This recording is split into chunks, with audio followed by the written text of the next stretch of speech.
Education. Honorable Elma Jenny Dietenda, MP member. Honorable Agnes Mpingana Kafula, MP member. Honorable Temistokos Dudu Murorua, MP member. And Mrs. Liena Enisi Shikongo, staff. I wish, on behalf of the National Assembly of Zambia, to receive our distinguished guests and warmly welcome them in our midst. Thank you. Honorable members, I wish to recognize the presence in the public gallery of pupils and teachers from Eagle's Nest School in Lusaka District.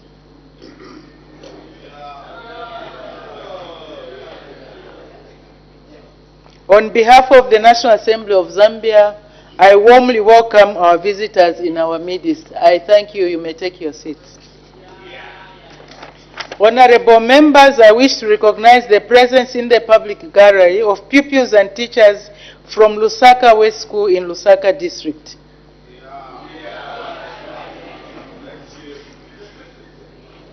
On behalf of the National Assembly of Zambia, I warmly welcome our visitors in our midst. You are welcome. You may take your seats. Thank you.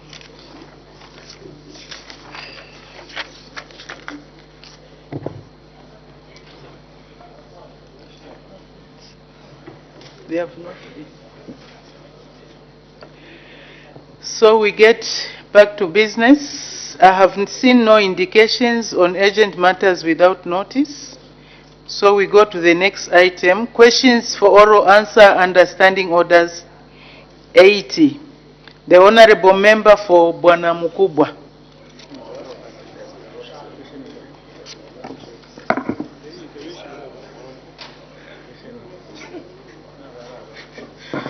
Thank you, Madam Speaker. Question number 16. The Honorable Acting Minister of Education. Is there? Oh, sorry. Oh, sorry, just coming. The Honorable Minister of Education.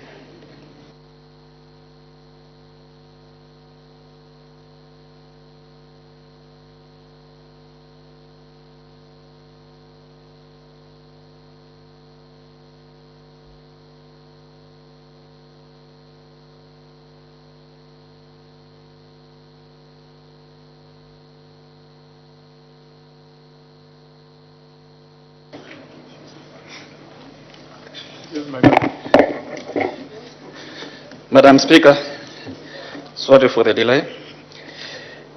Mr. Mwambazi of Bwana Mukubwa constituency to ask the Minister of Education, A, whether the government has any plans to construct a secondary school in Bwana Mukubwa constituency parliamentary,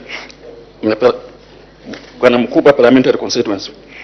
B, if so, when the plans will be implemented, and C, what the estimated cost is for the project. Madam Speaker, I wish to inform the House that A, government has no immediate plans to construct a secondary school in Bwana Mukubwa parliamentary constituency due to the recent completion and commissioning of Mushili Hillside Secondary School in the same area. And B and C due to the response in Part A, Parts B and C follow. Thank you. Thank you very much. Supplementary questions. The Honorable Member for Bwana Mukubwa. Thank you, Madam Speaker. Madam Speaker, no further questions. Thank you. Honorable Member for Mbawala. Thank you so much, Mr. Speaker, and welcome back. Honorable Minister of Education, under these schools being constructed, how many are being constructed in the country, and what could be the criteria for their constructions? Keep quiet. The Honorable Minister of Education.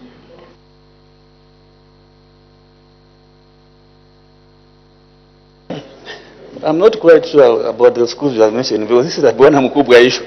Thank you.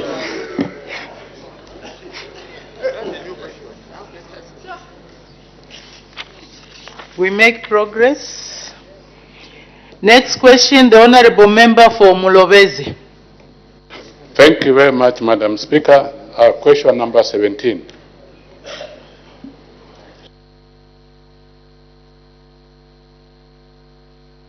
The Honorable Acting Minister of Transport and Logistics.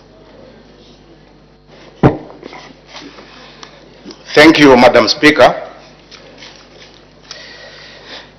Madam Speaker, I'll be failing in my duties if I don't congratulate UPND for scoping the 2 by-elections. That indeed translates into the confidence and trust that the people of Zambia has in the UPND.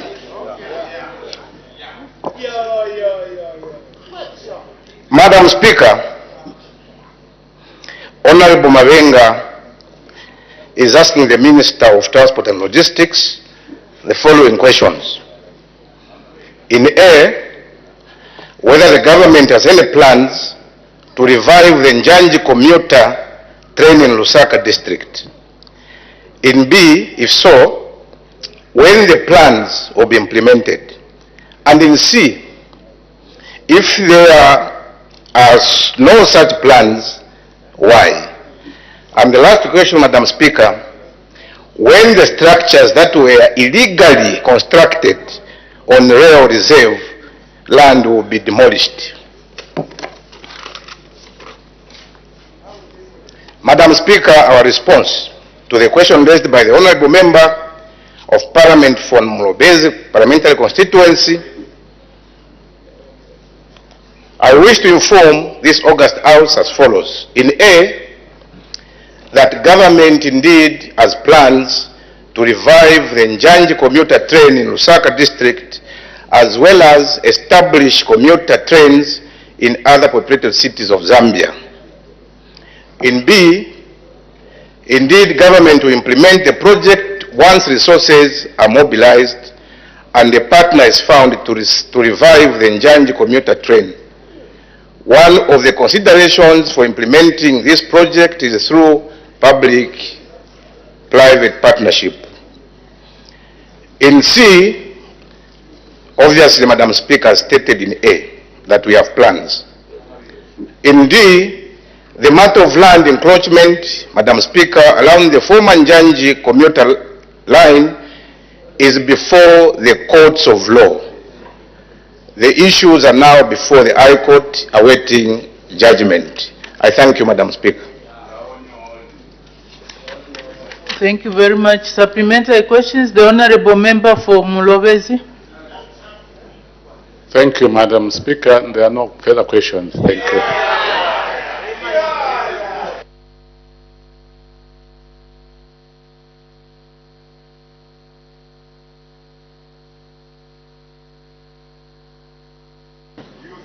Order, Honorable Members. Can we have some order? Otherwise, you'll be called upon to ask a question. The clerk will now read the order of the day. Thanks. The President's address, motion of 17 September 2024, resumption of debate.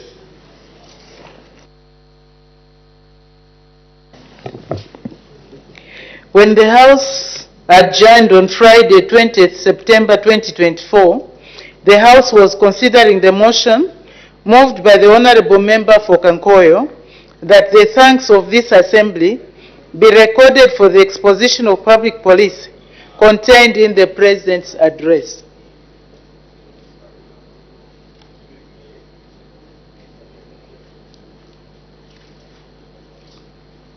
I'll read it again.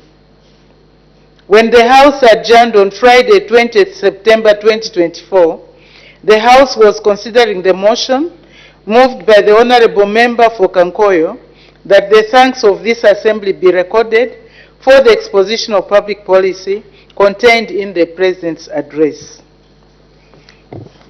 Any further debate? The Honorable Member for Mongu Central. Thank you very much, Madam Speaker, for giving the people of Mongu Central a chance to debate the President's speech. The President's speech was very inspiring, full of hope, and bringing a lot of confidence to the Zambian people, more especially to the people of Mongu Central. Madam President, having lived for a long time in South Africa, I've seen how Nelson Mandela, a villager from Kunu in the eastern part of South Africa, rise and take his country as the first black president of South Africa, moving it and developing it and making it a beacon of hope at the time when he was the president. We have our own Mandela in this country now, President Hakainde Hichilema, a villager from Wembwa. He has proved that a villager can manage a modern economy. A villager can turn around an economy which was battered and bruised by the PF government. And ridden, which was in an ICU because of the mismanagement of the Patriotic Front. An economy where people were sharing state resources, where one family could have 68 vehicles, where one family can have several houses at the expense of the Zambian people. Madam Speaker, we want to thank the President for turning around this economy. He is leading us now in a time of a drought crisis. This is a natural phenomenon, and nobody could have seen it.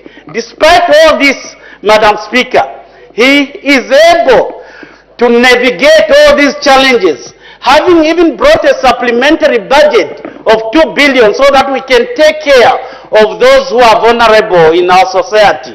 A society is best judged on how it takes care of those who are weak. And this government has proved once again its heart for the people. As we are speaking now, we have an enhanced CDF, 30 million plus of CDF money is in people's pockets in our constituencies. We have enhanced cash for work program. 2 billion has been given to all our constituencies so that we can help those who are vulnerable. We have social cash transfer. On top of that, we have enhanced cash transfer. All those are programs that are aimed to help those who are vulnerable. Madam Speaker, we want to thank the New Dawn government for prioritizing the people of this country, even when there is such a crisis, even when the people are able to see the struggles of the government on how it's been able to raise resources. Other governments or other leaders would have been tempted to borrow in this time of crisis. But this government has made it a priority to ensure that we manage our economy, we manage what we have in a very prudent way. Madam Speaker, the President has worked on our mining sector as well. As we are speaking now, copper production is doubling.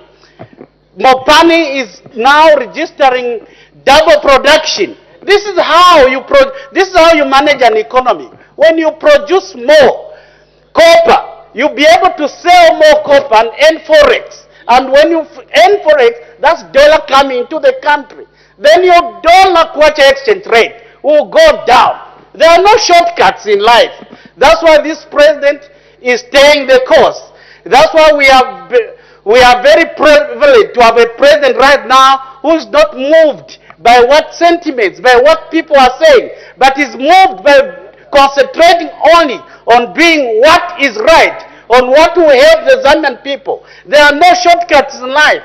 You have to stay the course and do the right thing. That's how we are going to build this economy. People are talking about the cost of living, the maize price and all that thing.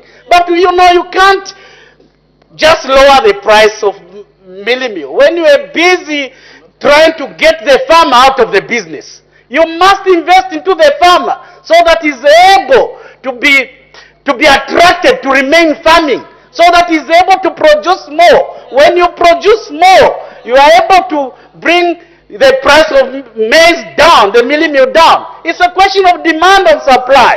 If you have little, it will cost more. If you have more maize, you are even able to supply, to sell to other countries. That's what we have to do. Do the basics. As we are talking now, this economy which the president inherited, which was not able to employ teachers, it's employing teachers. Which was not able to employ health workers, it is employing health workers. This economy was not able to provide medicines in school. It's now providing medicine in school. The patriotic front government, the only medicine and they were able to put in hospitals were condoms and family planning pills, so that they can keep the population, so that they can steal more and share the public resources. That's not how we are going to run the economy. As we are saying, we are building schools, produce more children, because the schools are many. Your children, the school is free, so that we can educate our children. We can produce quality students who are able to manage this country. That's what we want to do, and that's what we are doing now. In Mungu Central, CDF is working. Schools are being built, courts are being built, clinics are being built. For the first time in Mungu Central, we are even building a carriage highway. We are building 4 double lanes from the city center all the way out of Mungu. As you enter Mungu, it will be a new city. It will be a new town because of this government. We are transforming the country. We are transforming our cities. We are transforming our schools. We are transforming even now the thinking of our people. Nobody, those who think they can come back and rule Zambia again, please, even Zacchaeus in the Bible, when he repented, he took back what he stole. Please take back what you stole, because before you can start thinking of coming back to rule Zambia. Zambia has moved. They have seen the quality of president they have now. They cannot be a president who is like Hakainde and Chilema. We are not going back. We are going forward as a nation. Thank you very much, Madam Speaker.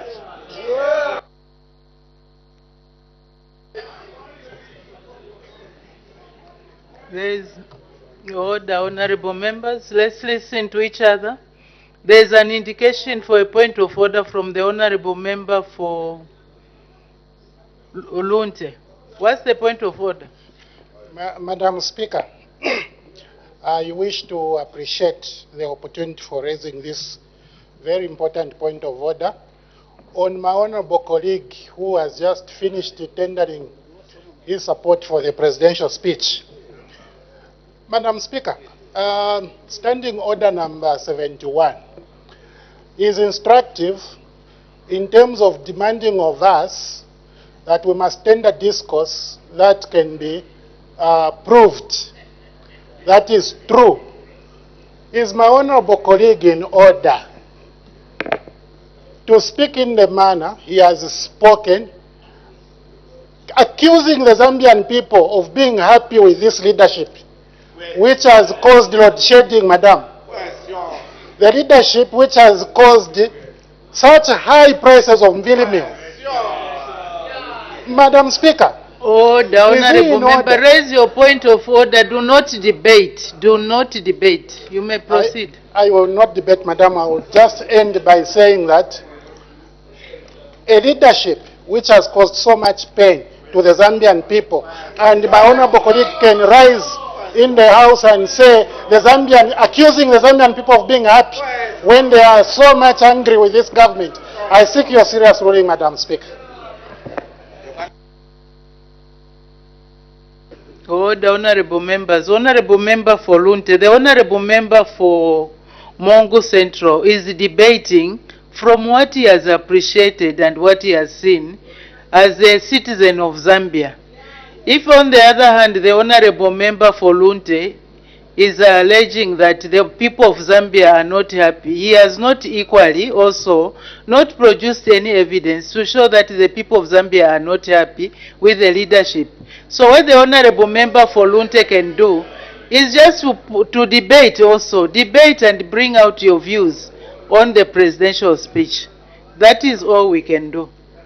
Thank you. So the honorable member for Mongu Central was not out of order. The next, the honorable member for Kwacha. Thank you, Madam Speaker. My father, thank you. Thank you, Madam Speaker, for according me to speak on behalf of the people of Kwacha to add a voice on the debate that is on the floor of the House.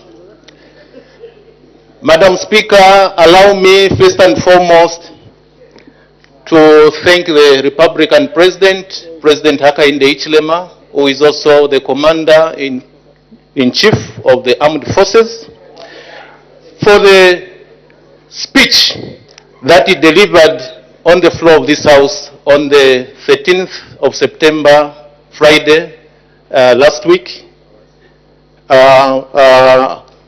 in the House. The speech, Madam Speaker, was very rich and full of content. It touched on various salient matters that looks at developing this Republic of Zambia. In giving thanks to this presidential debate, Madam Speaker, I want first and foremost to look at the mines, which are the major earner of resources or revenue in this country. Madam Speaker, we have mines that were almost collapsing. For the period that President Hakainde Hichilema took over, most of the mines were not doing fine. Mopani, for instance, was not doing well, I think from 2017. And this is one mine on the copper belt that produces a lot of copper and contributes to the GDP of this country. With a new equity partner that came on board, the International Resource Holdings, which had a stake in the mines about 51%, we have seen a remarkable change in the way the mine has started performing. Madam Speaker, a colossal amount of money to the tune of 1.1 billion is earmarked to be spent to recapitalize the mines. And so far, 250 million has already been released to pay the creditors and contractors, those that supplied goods and services to the mines. And this, Madam Speaker, has actually brought relief to the people of the copper belt. The company has also embarked on offering employment opportunities to the people of Kitwe as well as people of the copper belt. When we look at KCM, Madam Speaker, the situation at KCM is actually buoyant. The mine has brought relief and life to the people of Chingola and also Chirilabombwe. Contractors and suppliers have been paid. The mine has also gone into recapitalization, and production at the mine is back to life. Shaft 28 in Luansha is also one important aspect in the mining sector on the copper belt, where we have seen the China non-ferrous metal mining company investing a colossal amount of $500 million to bring back the life to this particular mine. Madam Speaker, this has brought excitement to the people of Luansha and also copper belt in general. For 20 years, this Shaft 28 was actually not doing anything. But with the coming in of the new Dawn government, we have seen this mine getting back to life once again. Madam Speaker, once these mines are in full production, we are going to have to attain the 3 million projected, 3 million tons of copper to be produced. So all these arrangements, Madam Speaker, is a relief to the Zambian people. where we have seen Mopani, which was in ICU, KCM, which was in the mortuary, and also we saw Shaft 28, which was at the graveyard. All these have been resuscitated to a point where productivity has come to life. Luvambe is also looking brilliant. There is a lot of discussions that are taking place, and also we have seen Chambesh Metals discussions taking place, including Mungomba, things are happening there. Kitumba mining project in Mumbwa, there is also some life. And all these mines will go in full production very, very soon. Madam Speaker, as we look at agriculture, it's important also to look at what the government is doing. Because agriculture without moving in full swing, we cannot feed the nation. So this government has really encouraged a lot of people to boost maize production. And one of the measures that we are looking at is the establishment of the agricultural credit window, where we see people that will not benefit from FISIP, they will be able to get some assistance from this credit facility. Also, for maize production from farmers, those that want to sell their maize, they are being encouraged to sell at a very attractive price, at 330, which has never been the case previously. Also, as farmers take their food, their maize to various FRA sheds or depots, they are given cash. There is no issue of being paid at a later stage. When we look at energy, Madam Speaker, the energy sector has been adversely affected by the drought, which has ravaged most of the countries in the Southern African region, Zambia in particular. But the government has not sat idle. We have seen a lot of measures to mitigate the effects of this drought. And we have seen in the energy sector particularly, the construction of a 300 mega thermal power plant in Mamba. ZESCO has also embarked on a robust expansion program for its hydropower plant at Kariba North Bank. Madam Speaker, the private sector has also come on board where they want to venture into solar electric production. And we have seen some Chinese giving interest in this sector. And recently the president was in China where an MOU was actually signed to attract these foreign initiatives to come on board and assist the country in terms of solar production. Thank you. Finally, Madam Speaker, we want to commend the President and his leadership. Your time is up. Thank you, Madam Speaker.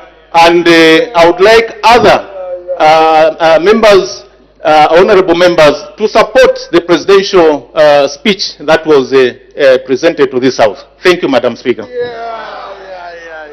Thank you very much. The honorable member for Kantanshi.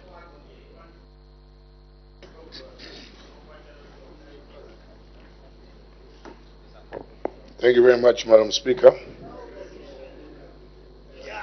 Madam Speaker, I have a few points to make on the presidential speech. And one of the most important things is that the presidential speech was able to highlight the challenges that this country is facing. And the President highlighted them. And for me, those challenges created the platform of his speech. And therefore, the speech was able to answer some of them. Some of them will be answered through the national budget, but they have still created a platform for us to have this discussion in here, to remind ourselves as leaders in terms of the responsibilities that we have ahead of us. Madam Speaker, the President did highlight the cost of living. He did highlight the issue of energy. He did highlight the issues around the economy, and these are the basis on which any government that wants to save its people has to respond to. Because if the cost of meal, as we stand right now, is sitting around 350 kwacha, or whatever value compared to what it was before, it becomes a basis for a government that is responsible to try and put in ideas and policies that are going to drive those prices down. Now, the very fact that a government, first of all, decides to accept and highlight those problems that gives the government a platform from where to start from in terms of resolving these challenges. So, if you look at the sectors that the President talked about, they will all still be linked to the challenges that we are facing. I'll take, for example, my colleague talked about the unlocking of the mining sector, which is a very good thing. But the question is, when we look at the cost of living and what is currently happening in a sector which is the backbone of our economy, do people have job security in there? Are people getting the correct wages, which will reflect in terms of responding to the cost of living? Those are the questions that the government needs to answer for itself. Now, if you ask me, who's coming from a mining constituency, there is a huge challenge there. The miners, yes, they are happy that fine, we have now been able to find an equity partner who is going to provide finance and resources that are going to improve the productivity of the mine, and therefore they should be able to get paid better. But you find the government has paid the blind eye to certain little things. For example, they have been complaining about the food that they are being given as food which is disturbing not only the digestive system, but also it's alien to them. That's not what they eat. Government sits at 49% shareholding, meaning it's got the strength to argue on certain issues that are happening to the miners. You find for the last 2 months there has been arguments over, for example, their overtime, where you find, again, government can easily step in, but government seems to be on the fence. But the bigger picture is the government has been able to solve the bigger problem, which was to find an equity partner. So you find government is not present there.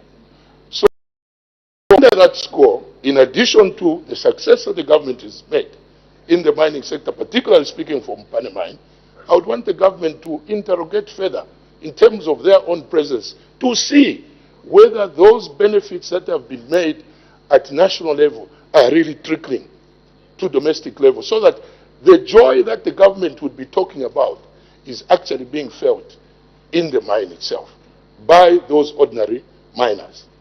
We can take energy, which is a problem for us in the country because we are very good at making pronouncements and never consistent in following them through. The energy sector, you can point fingers to anybody if you want as a political pundits, but the fact of the matter is 80% of our power generation is hydro, and we are in a drought. But the government has been able to say, look, we have been able to introduce net metering, we have been able to remove taxes on solar products, but the products themselves remain expensive, whilst government is watching. You remove incentive, you remove taxes, duties, meaning you are depriving the treasury with a certain amount of money, which you have pushed into the people, a form of a subsidy. The suppliers of these products are not passing that benefit to the people. Are people going to start clapping for government? The answer is no. The answer is certainly no. And yet the government has the power to go and make sure through institutions like ZESCO, ERB, who are these suppliers and is this benefit passing on to our people? So a product that is supposed to be cheap, reasonable in price, is now expensive. So the finger still gets pointed to government. We can talk about water. We can talk about water. I'm coming from a constituency where, Madam Speaker, from Friday I was in my constituency up to Monday night. I only had water for 2 days. And in those 2 days, I only had power for 3 days, but from 01 to 04. So meaning I have to wait for power to burst up around 01. But that is for me. What about the people that have voted for us to be in here? Would they have time to wait for power at 1 o'clock to draw water? And yet, there could be measures through water bowsers, interventions that could be able to speak to people's challenges immediately. This is where the UPND government is failing to speak to the people. You talk of, I'll go back to energy, you talk of net metering. Who really benefits from net metering? Who will, in future, benefit from it? Will it be a household in Mississippi? Will it be a household in Helen Kaunda? Who will really benefit from this? ZESCO should have been at the center of resolving these. They know all the customers and the customer consumption to help government respond to people's challenges. So whilst this speech has been able to highlight some successes, which I wouldn't want to talk about because we are enjoying them, what we should talk about is what is burdening us. And therefore, my only word of advice to the UPND is, what we are going through today is an opportunity to change this country for the better. There are no new problems we have created on this earth. All the problems we have been there before, and solutions have been there before. It is about the attitude, it is about the ability, and it is about the zeal to sort those problems out. So when I look at this speech, it's speaking to me, but I don't know if it's really speaking to my constituency when I read it. And that is where the UPND needs to focus. Madam Speaker, with those few words, I want to thank you. Thank you. The Honorable Member for Solwezi East. Thank you very much, Madam Speaker, for giving me this chance to represent the people of Solwezi East, Mushindamo District, and also to add a voice on the presidential speech delivered to this House on the 13th of September 2024. Madam Speaker, I will not dwell much on what has already been said by our colleagues regarding areas like the mining sector, the road network, and indeed for people of Solwezi East, we know that we'll benefit very soon concerning the road network, especially that the Minister of Infrastructure issued a statement that the Solwezi Kipushi Road will soon be signed, and we are counting the days. And Madam Speaker, regarding the health sector, indeed the President talked about recruiting more health workers this year, and we know that a healthy nation is a wealthy nation. Madam Speaker, in terms of the communication towers that the President talked about, we are seeing also communication towers being constructed in Solwezi East, in Mushindamo District. Much more has been said, Madam Speaker. However, I want to appreciate what the President stated by acknowledging the challenges. That is what a normal human being does. You look around, you see what the challenges that you are going through, and you do acknowledge. So the President acknowledged the challenges vis-a-vis the effects of the drought that has impacted negatively on the energy sector, water, agriculture, and so on. However, Madam Speaker, in all these challenges, the President brought hope to this House, brought hope to the Zambians out there. Madam Speaker, I want to dwell much on his conclusion. In the conclusion by the President, he stated, Madam Speaker, a prosperous and better Zambia is not a mere dream, but a tangible aspiration within our reach. We must commit to working together and embracing an inclusive and shared future for all. We must commit to saving our nation and the entire humanity. We must continue to commit to and be passionate about building a peaceful, united, and prosperous Zambia. Madam Speaker, the President carefully selected the words to use. I look at one of the words that he used, tangible aspiration. Madam Speaker, it is stated that we aspire to inspire before we expire. So the president came to give that inspiration and hope, regardless of the situation that we are going through as a nation. Because this is a tangible thing, this aspiration that the president is talking about. Madam Speaker, the president talks about working together. Madam Speaker, that there is power in unity. As we know, the acronyms TEAM, T-E-A-M, together everyone achieves much. So despite the challenges, the president saw it fit that he cannot solve the problems of Zambia alone, but it has to involve everyone.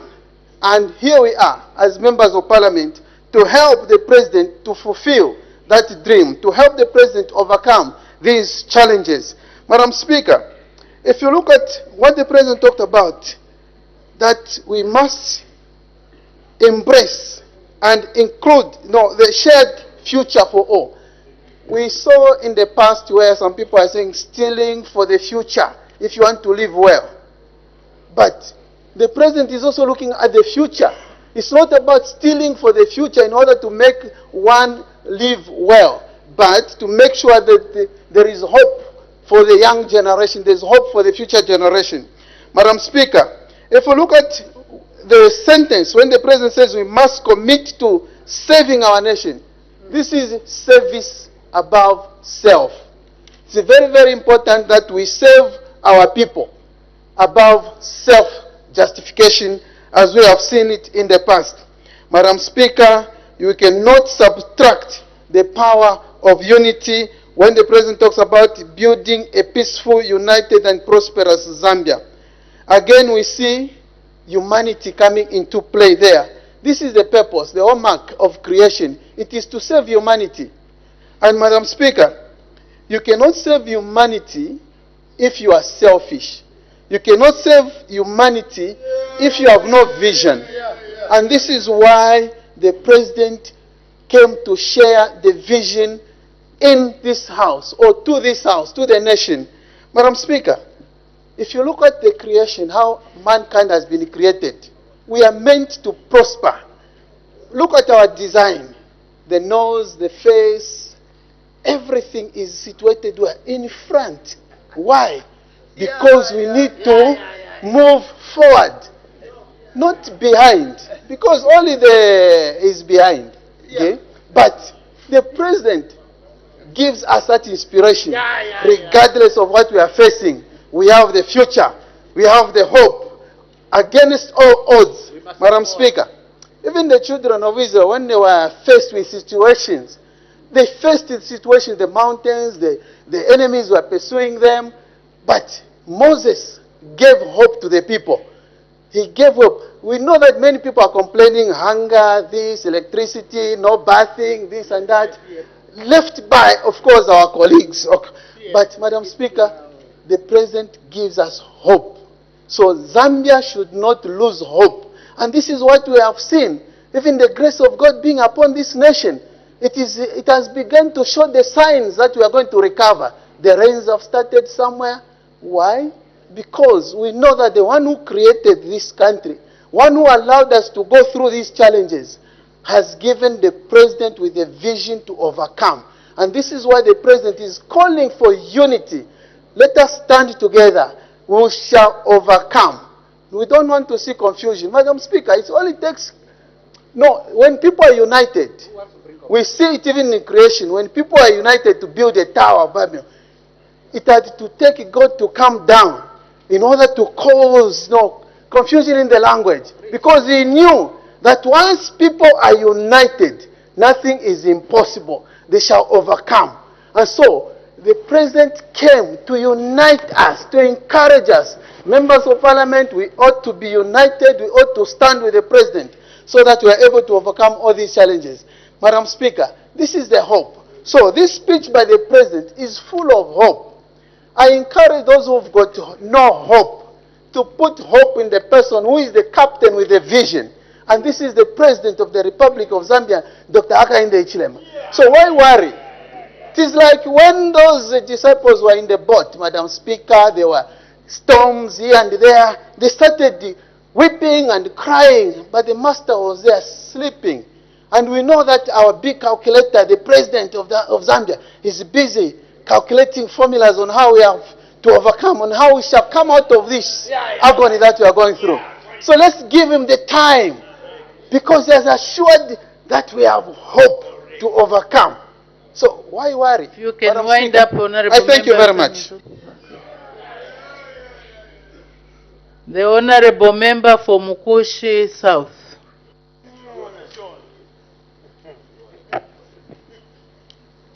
Thank you, Madam Speaker. And before I debate on the speech, I wish to convey my sincere condolences to the people of Rwano, indeed myself as well, for the loss of our Chief Kanyesha. May his soul rest in eternal peace. Madam Speaker, if I was asked to grade this speech, I would give it 0 out of 10.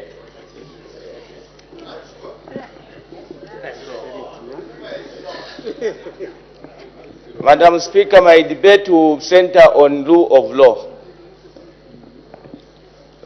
When we talk about rule of law, Madam Speaker, we must be seen to be doing what we are talking about. The President came and sat there where you are seated, Madam Speaker, and he was talking about rule of law. How do we appreciate rule of law if your own member of parliament, Madam Speaker, is abducted and is found and reports to the police and is the one who is arrested? How do you define rule of law, Madam Speaker? The people that have been mentioned in the abduction case are free, moving, and your own member of parliament, Madam Speaker, we don't even know where he is up to today. How do you talk about rule of law, Madam Speaker, if, for example, the person who is in Katete, Rizwan Patel, has been in detention for the past 1 year without being taken to court? And he's not the only one, Madam Speaker. Now I want to tell this bad government, UPND, that time is coming. That time is coming when the people are going to judge you in 2026. And you are going in 2026. You cannot rule a country without following the rule of law. Order, honorable members, order. Order, honorable member for Mukushi, there is an indication for a point of order from the honorable member for Katombora. What's the point of order? Much for according the people of Katombora constituency an opportunity to raise on a point of order against the MP who is not only trying to mislead himself, Madam Speaker, but mislead the world that there is a man who is being kept for months and months without being taken to court, when that information has not provided any evidence, Madam Speaker. The truth of the matter is that he is not right, because everyone is being taken to court, Madam Speaker. Is he in order to come to this house and mislead the nation that there is a man who has not been taken to court without laying evidence on the floor of this august house, thereby misleading the whole country? I thank you, Madam Speaker. Honorable members, I know we have a freedom to debate, to bring out issues, but we should know that the cardinal purpose of this debate is to look at what the address of the President contained, what are our concerns, what alternatives we can offer in order to address the problems. And as we debate, please let's make sure that we are factual. If there is a situation like the honorable member from Mukushi is talking about, which he is referring to, he should be able to lay the evidence on the table so that the information he's talking about is verified. So, Honorable Member from Kush, please, as you debate, you are reminded to be factual. If you want to refer to any information or any issue, please be ready to lay the information on the table of the House to support what you are saying. You may proceed. Thank you, Madam Speaker, and thank you so much for your guidance, Madam Speaker. Thank you for your guidance, Madam Speaker. Madam Speaker, talking about how we deal with rule of law. Rule of law, Madam Speaker, like I have said, must be done and must be seen to be done. When people are arrested today, you commit an offense in Lusaka and you find yourself in Rukuru by this UPND government. Is that rule of law? Because what is known is that the person, if he has to be arrested, he must be arrested from where he has committed an offense. How can somebody be arrested, Madam Speaker, you commit an offense, perceived an offense in Lusaka, and you are transported the whole night up to Lukuru? Madam Speaker, one of your members here was arrested. He was transported the whole night to Shiwangandu, to Chinsari. Is that rule of law? The answer is no, Madam Speaker. The answer is no, Madam Speaker. And that's why the Zambian people, Madam Speaker, in 2026, this UPND bad government is going. Madam Speaker, the President sat there for the 4th time. The next time he's coming for the 5th time. The next session, Edgar Lungu will be seated there where he's seated, Madam Speaker.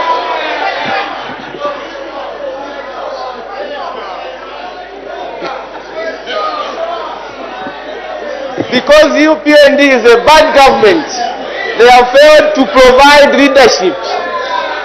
We have, Madam Speaker, this country have no electricity. The President is on record. Order, honorable members. Can we have some order in the House? Honorable member from Kush, you are at liberty to debate, but please debate factually. Don't talk about things that is going to cause anarchy in the House. Debate constructively and offer solutions to the problems. That's the best way that an honorable member can debate. Proceed, honorable member, offer constructive options. Madam Speaker, when UPND was in opposition, we had the drought, and we were told then that why there's load shedding, it is because there's no leadership. Now, we have been faced. You see, this is why they say, sometimes what we say can come round and face you. Now, today, they have been faced with the same thing. What do you call that? It's lack of leadership. And when there is no leadership, Madam Speaker, you have to look for leadership. You replace. If people have failed to govern, what do? You look for people who can govern properly, and there is no other alternative apart from Edgar Lungu who can rule. So you got bad government, you are going in 2026. You have failed to govern this country. Madam Speaker. Order, honorable member from Kush. Please, the speech is here. I have guided. As you debate, talk about constructive issues, offer alternatives. It's not just to keep on saying you are going. You have said that for 3 times now. It will be like Simon Peter denying 3 times. I don't know whether you want to be Simon Peter. Honorable member, can you now debate and bring constructive proposals? Thank you, Madam Speaker, for your guidance. When you talk about unity, Madam Speaker, you can only be united when you have food in the stomach. If you have no food, Madam Speaker, even in a home, marriages break because there is no food in the home. Even in old times, Madam Speaker, We used to see our parents stocking food. But this bad government found maize, 1.5 million tons of maize, Madam Speaker. They sold all the maize. The minister was there boasting, saying, we shall continue selling. Now, what has he brought to us? Hunger. Today, Madam Speaker, in other countries, in other jurisdictions, when you have ministers behaving in such a manner the Minister of Agriculture behaved, that is an economic sabotage. He's supposed to either be fired or resigned.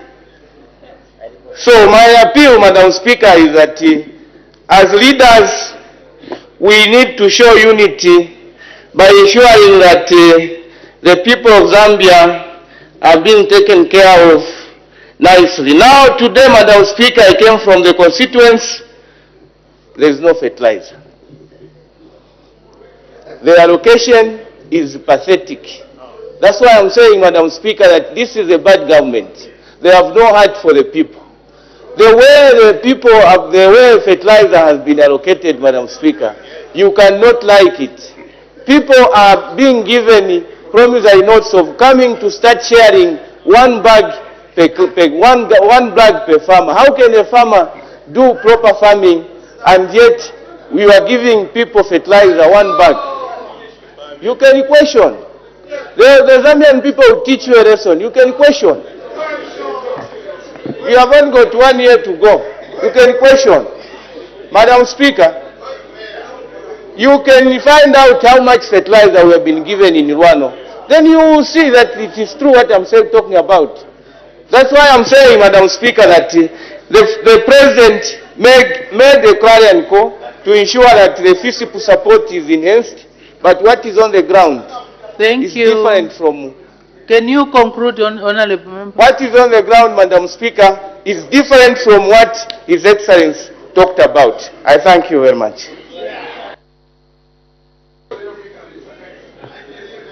Can we have some order, please?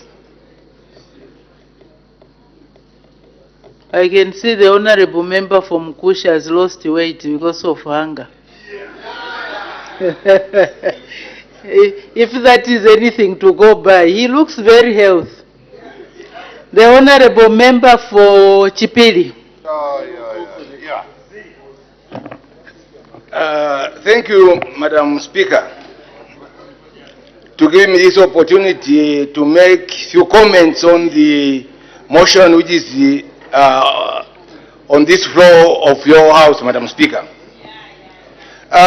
Before I make any comment on the presidential speech, let me say this, that a leader, any leader who have performed wonders, who have worked, what he has worked has to speak for him, for themselves, and on his behalf.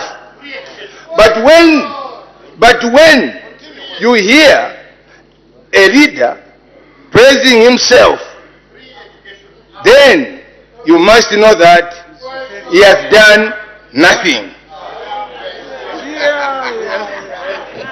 Madam Speaker, I only have to make few comments on two issues. This one on democracy and the the challenges that Zambian people have. The President said, I sympathize with the Zambian people. Now, let me deal with democracy. Madam Speaker, do we have any democracy that you can point at in Zambia?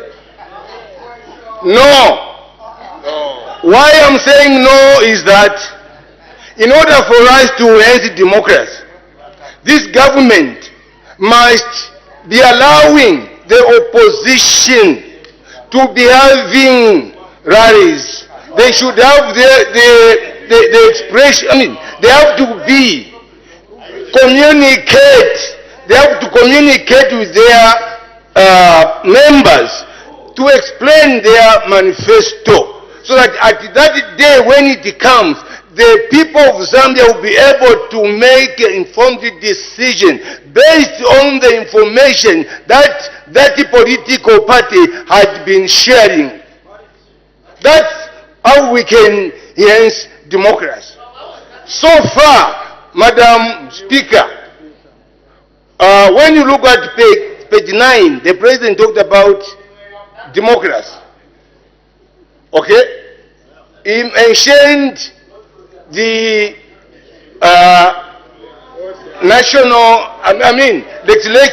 executive, judiciary, and the legislature. That's what he mentioned there. But what we are saying here, we want to see where you allow the political players in opposition to participate, to go there and explain to the people of Zambia their manifesto, their constitution, so that when that time comes, they will make informed decision, because they have been informed that this is the party that we are going with. But without that, the Zambian people will not know. The other issue is sympathetic, the challenges that our people are going through. The President accepted that, no, actually, I sympathize with the people of Zambia, which is a good thing, because he has acknowledged. But what is the solution? The immediate solution, Madam Speaker, the immediate solution to this problem, people, yes, the long term is excellent. The long term is excellent. Now we want immediate solution. I'm speaking on behalf of Zambian people. They want immediate solution. And the immediate solution that I have, I'm proposing here, listen, I'm proposing the immediate solution. Allows ZESCO, Honorable Minister of Finance, to borrow money and import power, because Zambian people are ready to consume power and they will pay cash. It's not credit. And the ZESCO will be able to recover the money and pay back wherever they are going to borrow money. That is the solution, immediate solution for 3 months. Allow the ZESCO to borrow money. You help Zambian people. They are suffering, Madam Speaker. They are suffering, Madam Speaker. We can only do that as a people of representative. We are here on behalf of the 20 million Zambian people. Please allow ZESCO. Zambian people, Madam Speaker, are ready to consume any power that can be imported, and it can be paid immediately, because it is cash. It is cash. That's what Zambian people are talking about, are saying. I have spoken. What is wrong is wrong.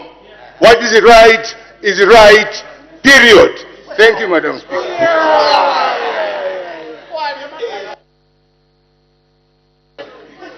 Thank you very much for those solutions.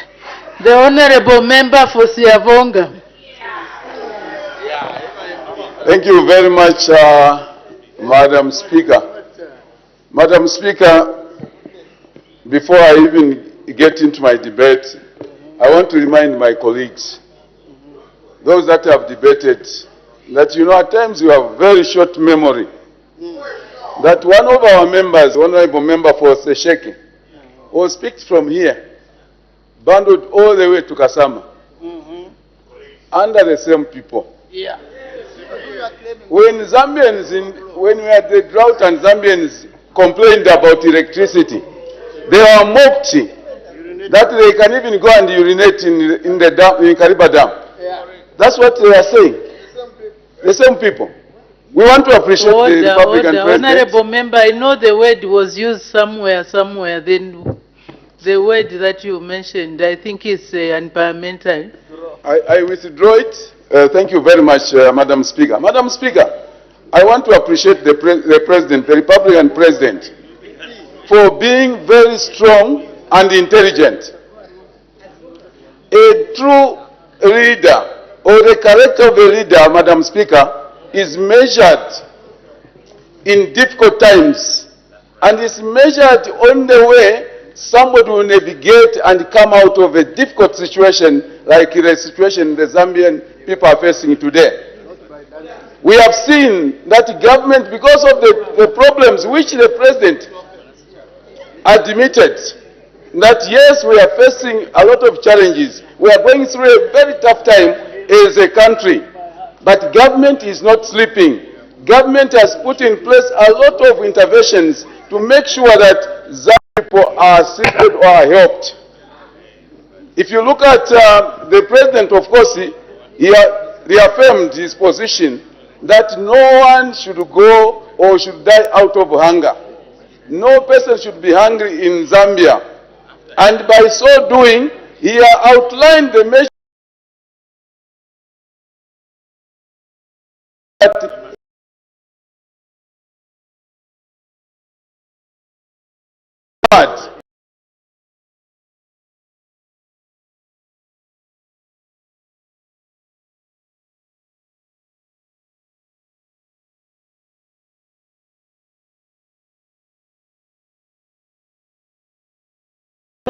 found with government leadership that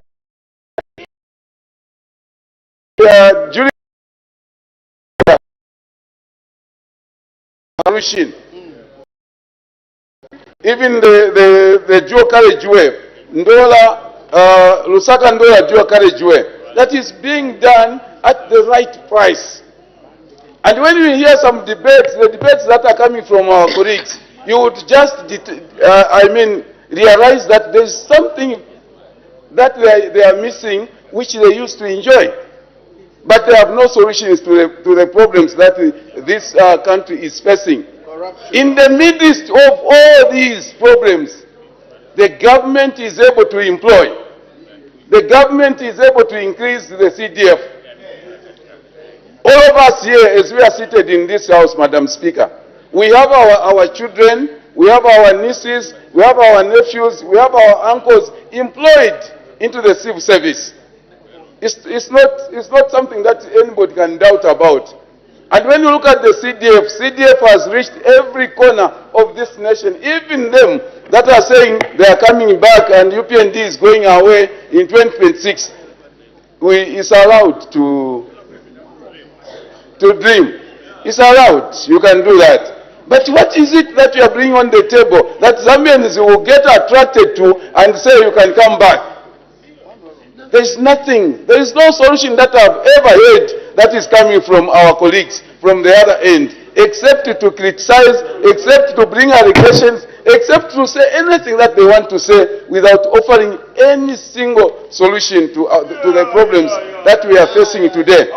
The President has worked very hard. Apart from employing our children, apart from giving us the CDF, the President has revived the mining sector.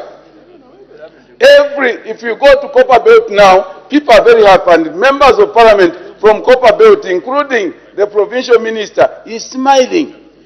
Because at least he knows that his people are able now to trade, they are able to do business, they are able to receive that which they can get from the mining sector.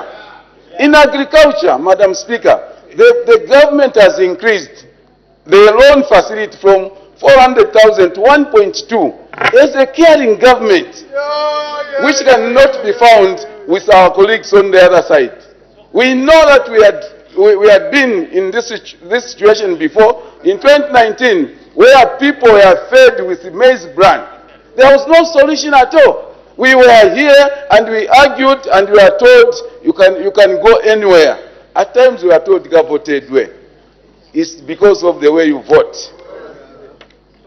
Madam Speaker, we have seen. The Honourable Member for Siavonga, there is an indication for a point of order from the Honourable Member for Kasenengwa. What's the point of order, Honorable Member? Madam Speaker, thank you for the opportunity to rise on a point of order. Madam Speaker, I want to cite 71. Madam Speaker, is the member speaking in order to make serious various allegations without providing any evidence before this House that there was a member who was picked from here to Shuangandu? Or there is, let him provide evidence, Madam Speaker. And is there evidence that people were eating maize bran in the previous government? He cannot make those allegations unless there is evidence, Madam Speaker. Thank you, Madam Speaker. Order. Honorable members, the only challenge that I have is that we cannot debate ourselves. So when the honorable member mentioned a place, I think it's in public knowledge. We know who was driven to Shiwangandu. And he didn't want to name anybody because that would be against our standing orders. So on that one, the honorable member is in order. On the issue of eating maize bran, I didn't pick that, but if he said that people were eating maize bran, I'm not aware. And the honorable member, do you have any proof to show that people were eating maize bran during the time of the previous government? Madam Speaker, whatever I'm providing here, I can provide evidence. I was a member of parliament. I was in this house. Please, Madam Speaker, am I protected from Kasenengwa, whether it's Kasenengwa or... Order. Honorable member for Kasanengwa, you may raise a point of order. I've asked the honorable member to clarify his point so that he makes you aware. He says he was a member of parliament in the previous parliament, and I know that the honorable member for Kasanengwa was not in the house at that time. So the honorable member for Siavonga may shed some more light. Thank you very much. Madam Speaker, at the expense of repeating myself, the member that was picked, I was with him. I escorted him at Forces headquarters and I'll end there. And he was picked in my presence. It's me who went to the motel to get a few things for him. So that one you can't argue. On the maize bran, it's our people that we are eating that. If you are eating something in Kasenengwa, well and good, but I'm debating on what I've seen. Thank you very much. What I'm saying is the government that cares for its people will always provide solutions, and this is what the UPND government is doing. In terms of corruption, the president spoke about corruption. Unfortunately, if the campus of corruption is leading to your home, it doesn't matter, like the president has put it, we will not look at the region, we will not look at the tribe, we will not look at your height, we will not look at your education, we will arrest you. We are not going to look at certain heights from Ingunga. No. We will make sure that we follow the campus wherever it leads us. And the corruption will be fought in all forms, the past, the present, and the future. And there will be no segregation. There are no sacred cows. Every person that has committed a crime. Order. May the honorable member for Kasanengwa take his seat. Resume your seat, please. You raise a point of order. This idea of moving in and out after raising points of order, I think is not acceptable. Honorable member for Kasanengwa, please return to your seat. Thank you. May the honorable member for... Thank you very much. Madam Speaker, I want to assure the members here and the nation, of course, that this government is working tirelessly. And this is the reason as to why, from next week, we'll begin to see the reduction in the load shedding management. We will begin to see the reduction from first. That's what the minister assured. It's because the government is working tirelessly. Kasenengwa, please represent your people by keeping quiet when I'm debating. Thank you, Madam Speaker. Thank you. The next debater will be the honorable member for Kasanengwa.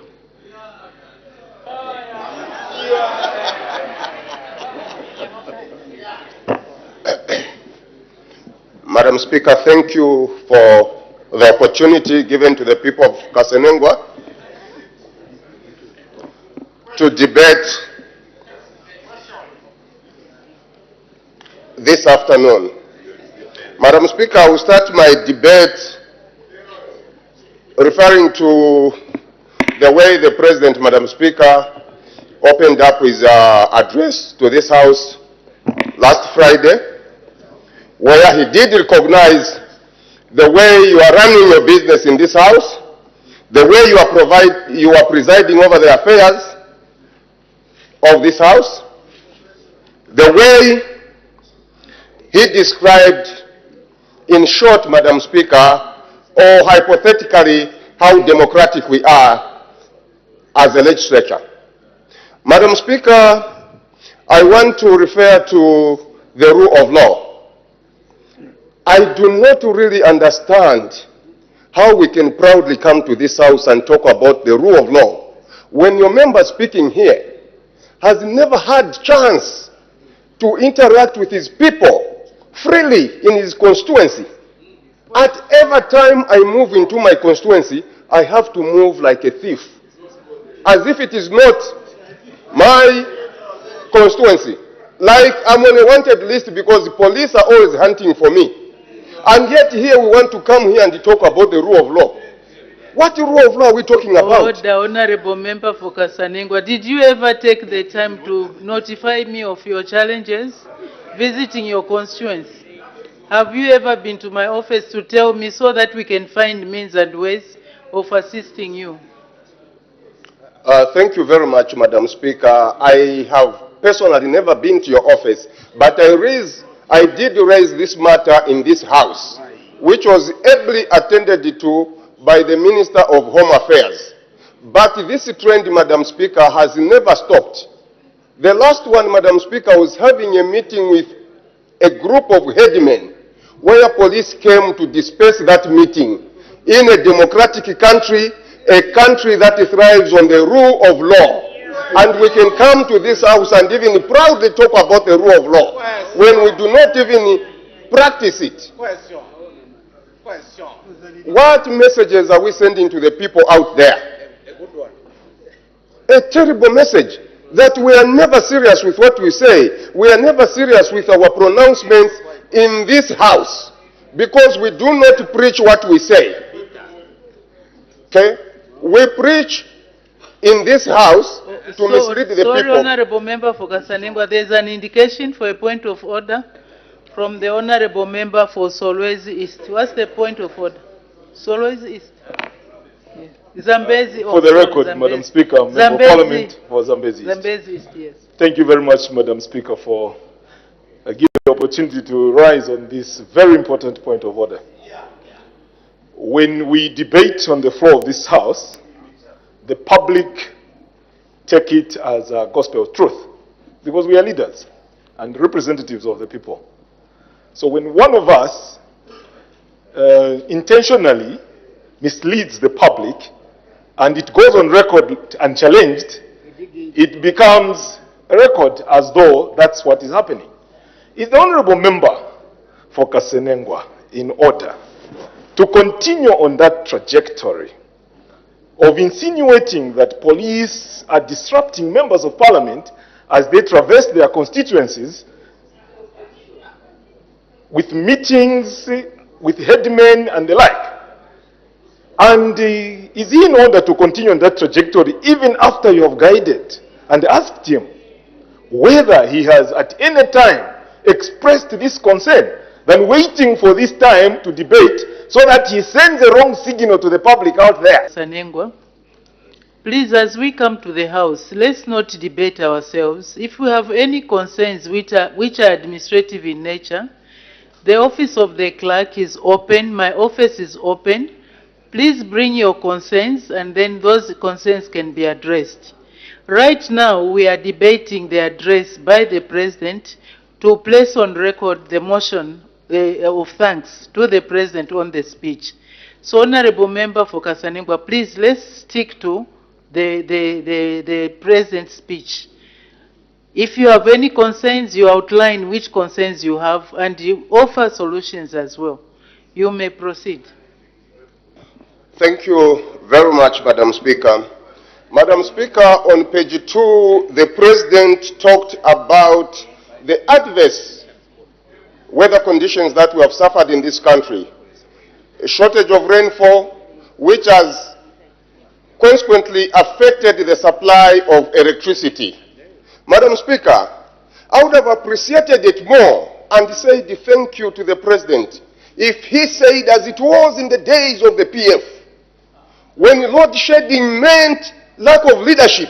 So it is in the days of the UPND that now we still have a leadership crisis.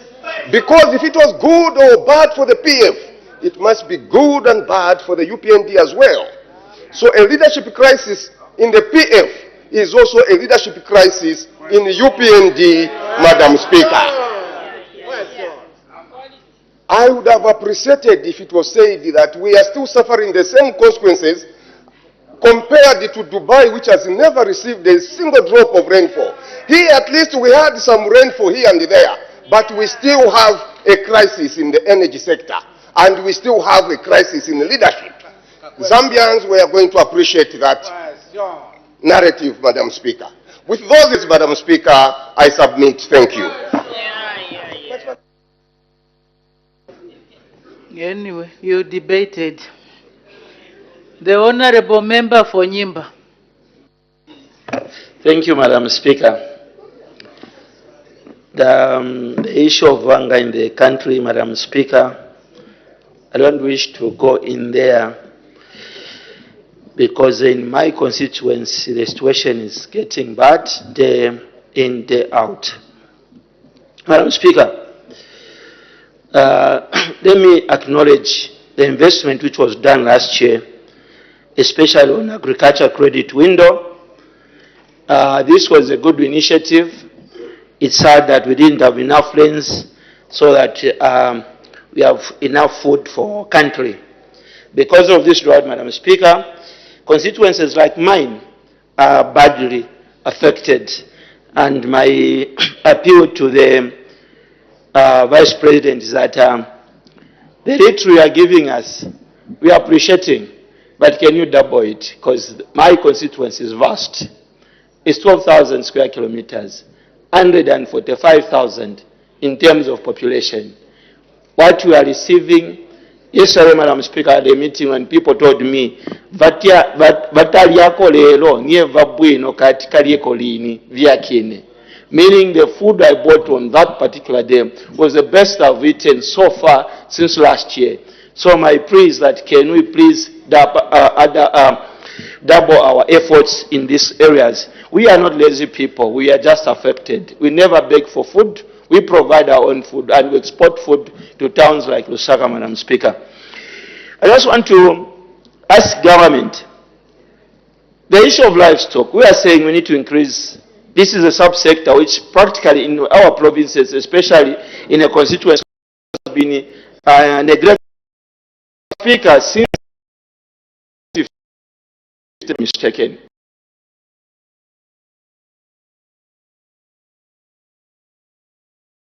Speaker,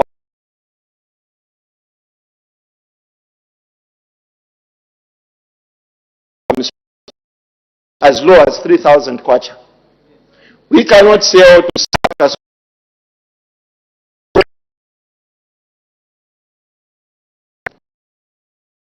Speaker have been governments since then, before independence, Madam Speaker, today, are telling me we cannot find a solution to this.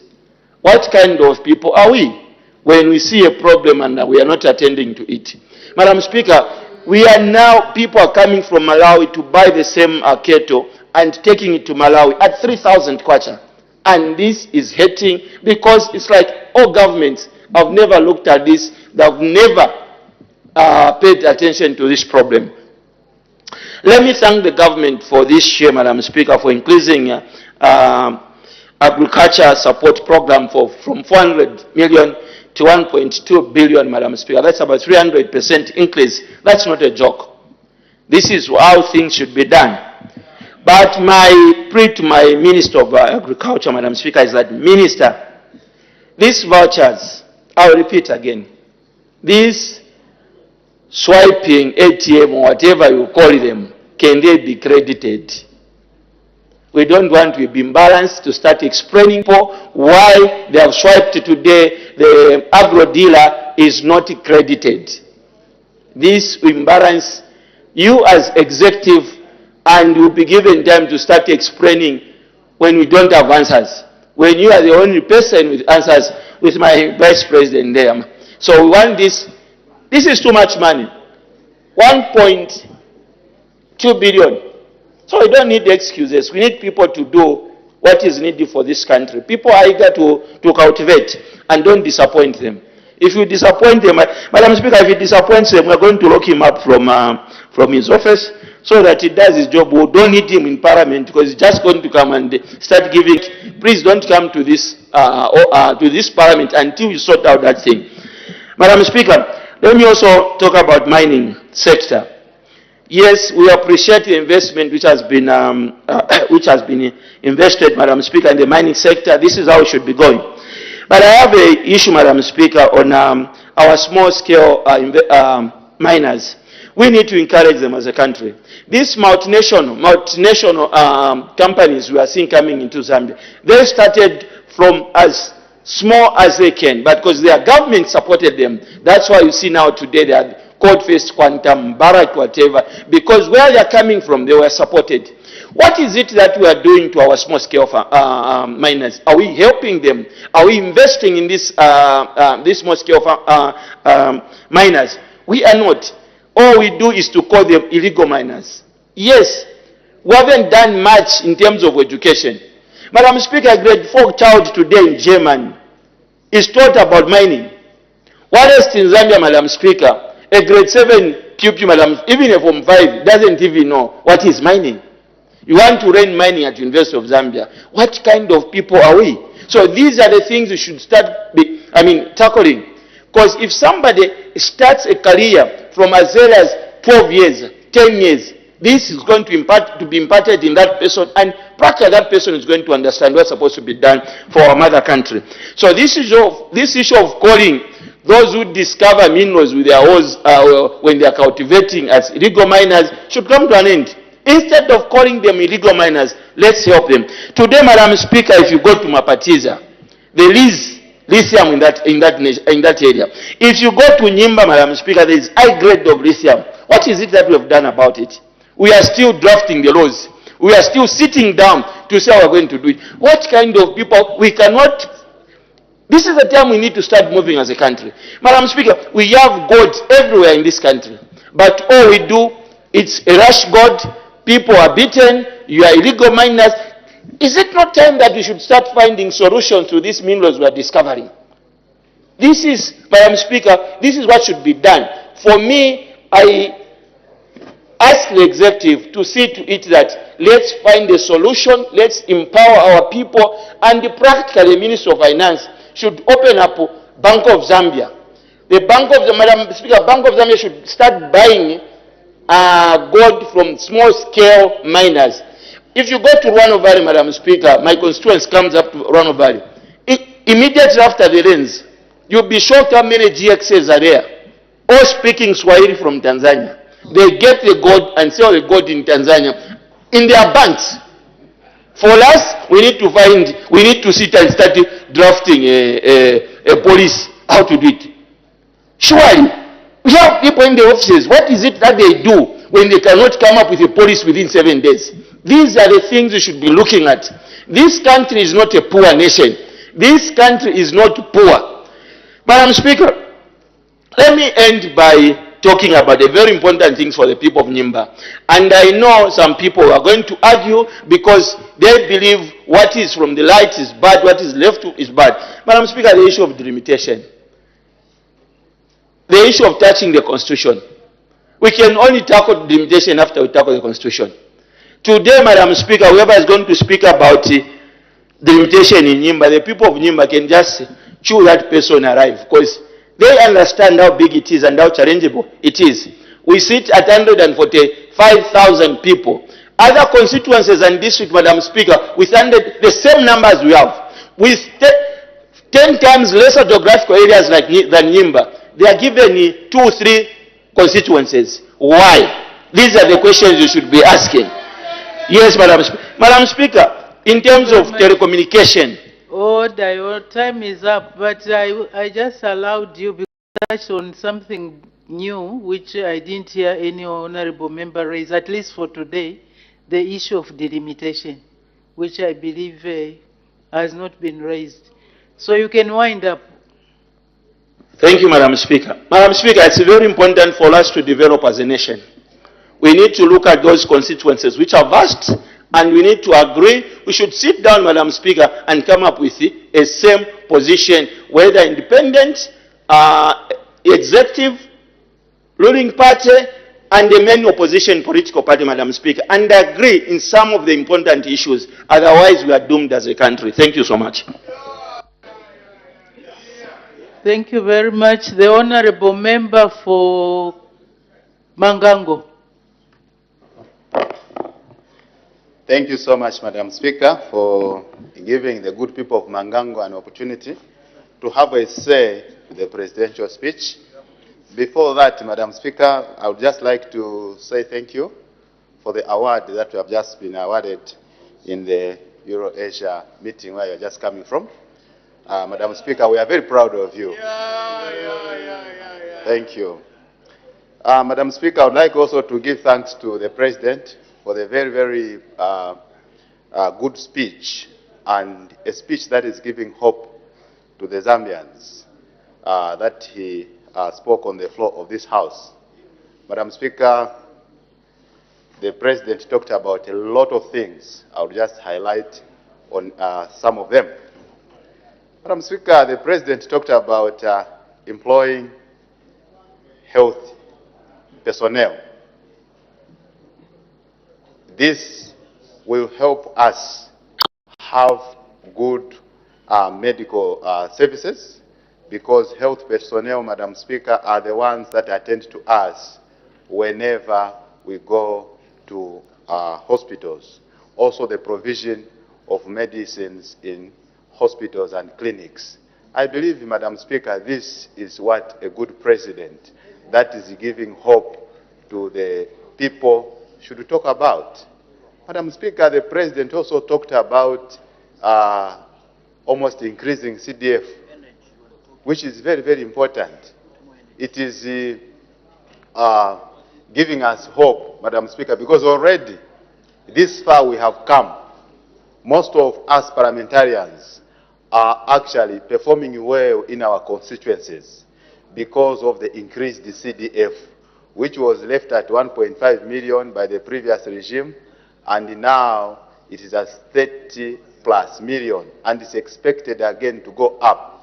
Madam Speaker, this Constituency Development Fund has helped us, Madam Speaker, construct various infrastructure like classroom blocks, clinics, mothers' shelters, maternity wings.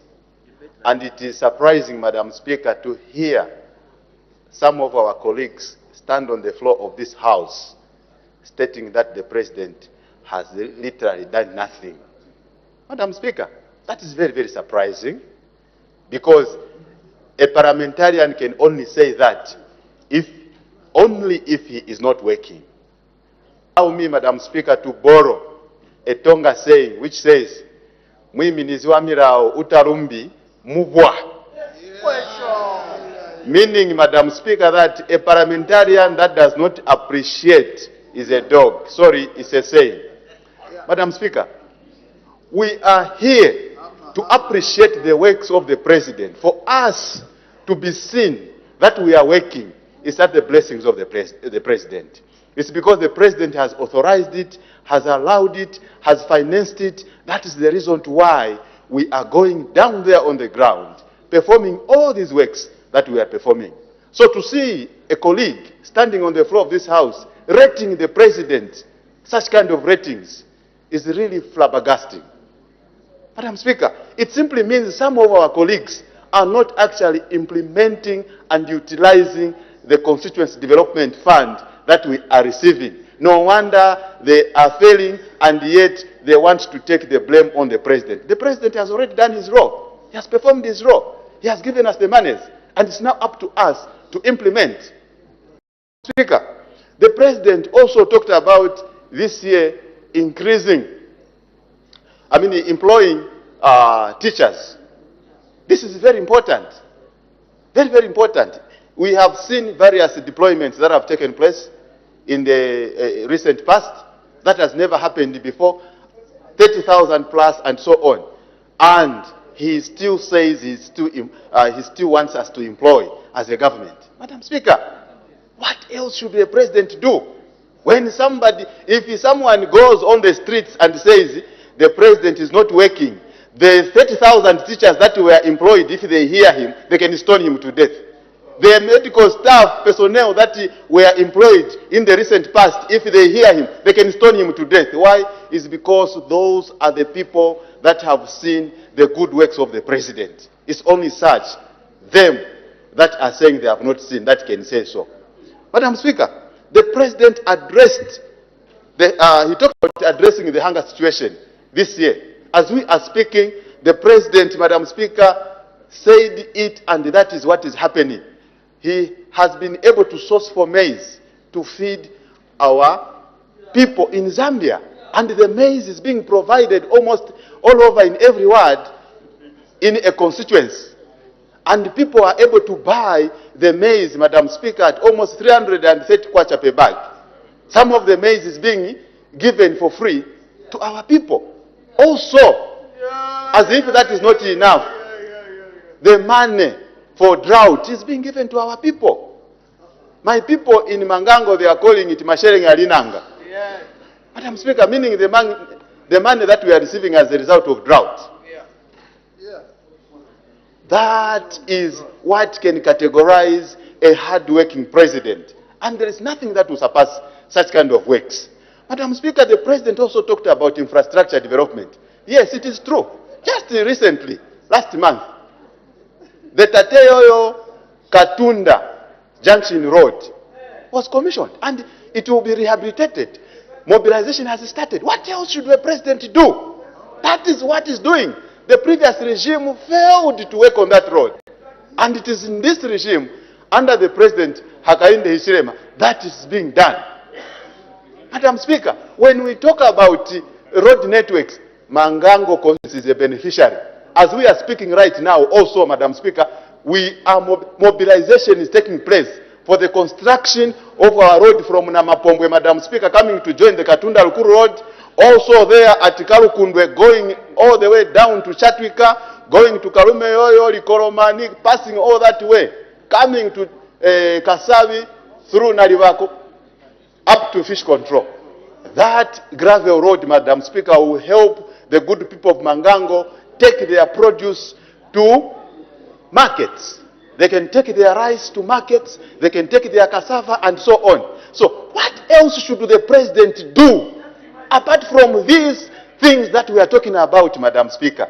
Personally, and the good people of Mangango are very much appreciating the works of the President of the Republic of Zambia, President Hakainde Hichilema. There will be nothing better. And with this, we have got even the hope even for much more works to be done.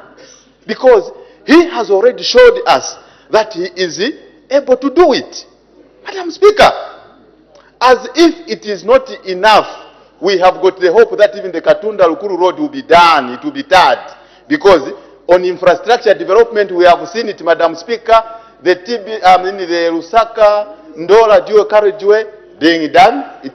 We have seen, Madam Speaker, the Kasumbalesa Road, it was done under PPP, and so on. So we know that even us, our time is coming to receive our share. Honorable Member, your time is up. Thank you very much, Madam Speaker.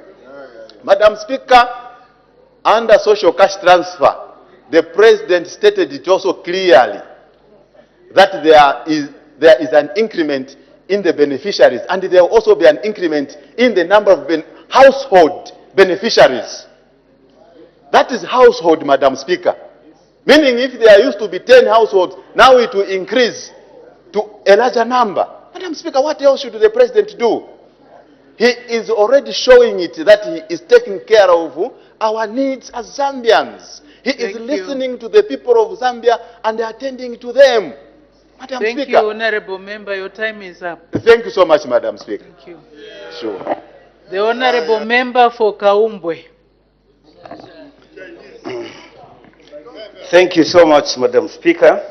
to allow the people of Kaumbe constituency to debate on this presidential speech. The president chose a very good theme: enhancing national resilience, sustaining socio-economic gains in the face of adverse effects of climate change. The keywords are national resilience.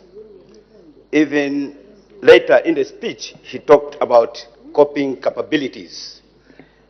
In the face of all these adverse effects of climate change, there is need for unity in diversity. The president categorically stated that there is no political party which is above the other here in the House. Everybody, the time for politics will come, but right now, where is to work? Coping capabilities through all these challenges that the country is facing, they are not new to the world, the global world. Inflation problems, cost of living is not synonymous to Zambia alone. It requires our concerted efforts to navigate through all these problems. To sum it all, Bujingli Fongyu, Nangjian Cai Hongna. What it means is that if you cannot pass through thick and thin, how would you benefit your work?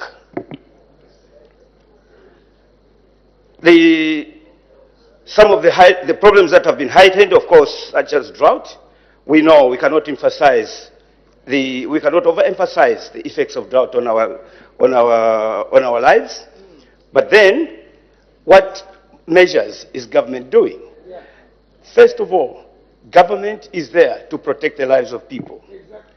Whenever there is a calamity, there is a disaster, there must be a solution to fix this problem. Government, through the president, he declared as emergency and a disaster. Second one now, the effects of drought have led to this energy problem, which Zambia, Lusaka, all the cities are exactly like villages, dark. But through ZESCO and cooperating partners like China, Power China has signed a memorandum of understanding to redevelop, to re-engineer our electricity generation in terms of energy mix.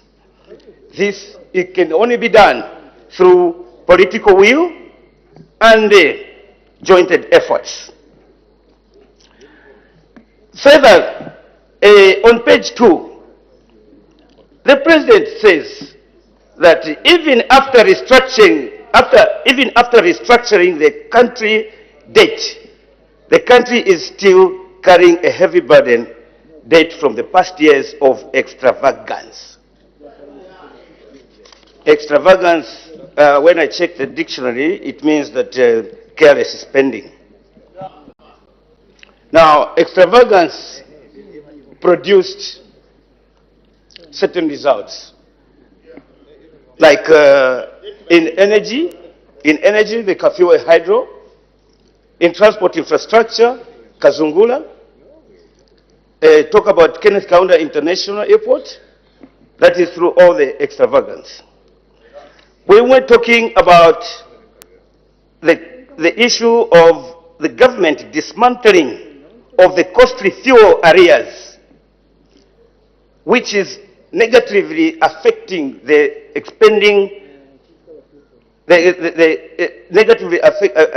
affecting the expenditure for our country because of dismantling the costly fuel arrears. The costly fuel arrears were, of course, accrued by the previous regime. Now, the cost of these fuel arrears had a result of 1 liter of fuel costing 17 kwacha. In the event that we are dismantling these costly fuel areas, we are having 1 liter to 33 kwacha. What it entails is that there is need for now to work. Let's not have a blame game on the past regime performance. The UPND New Dawn government, when they came into government, before coming into government, actually, it was, we're going to fix it. What were you going to fix? You needed to understand the debt situation, the transportation, the network situation, because every government, before you go into government, there's obviously a shadow cabinet. And each cabinet minister, shadow cabinet minister, had all these notes. Now, coming into government, you say we cannot flourish because there was a heavy debt that was left by the previous government. Let us stop crying about the past performance. It is time to move forward. I would go to CDF. CDF is really a game changer. And my constituency has never seen structures such as those before. They have never seen a dam being constructed. People can go to school, free education. And through this economic diplomacy that government is preaching, through our policy, economic diplomacy is peace, peace, security, and economic diplomacy. Our constituency, through the policies of diplomatic policies, we have struck an MOU through Power China to electrify, to upgrade all those solar blue milling plants that were like white elephants in my constituency.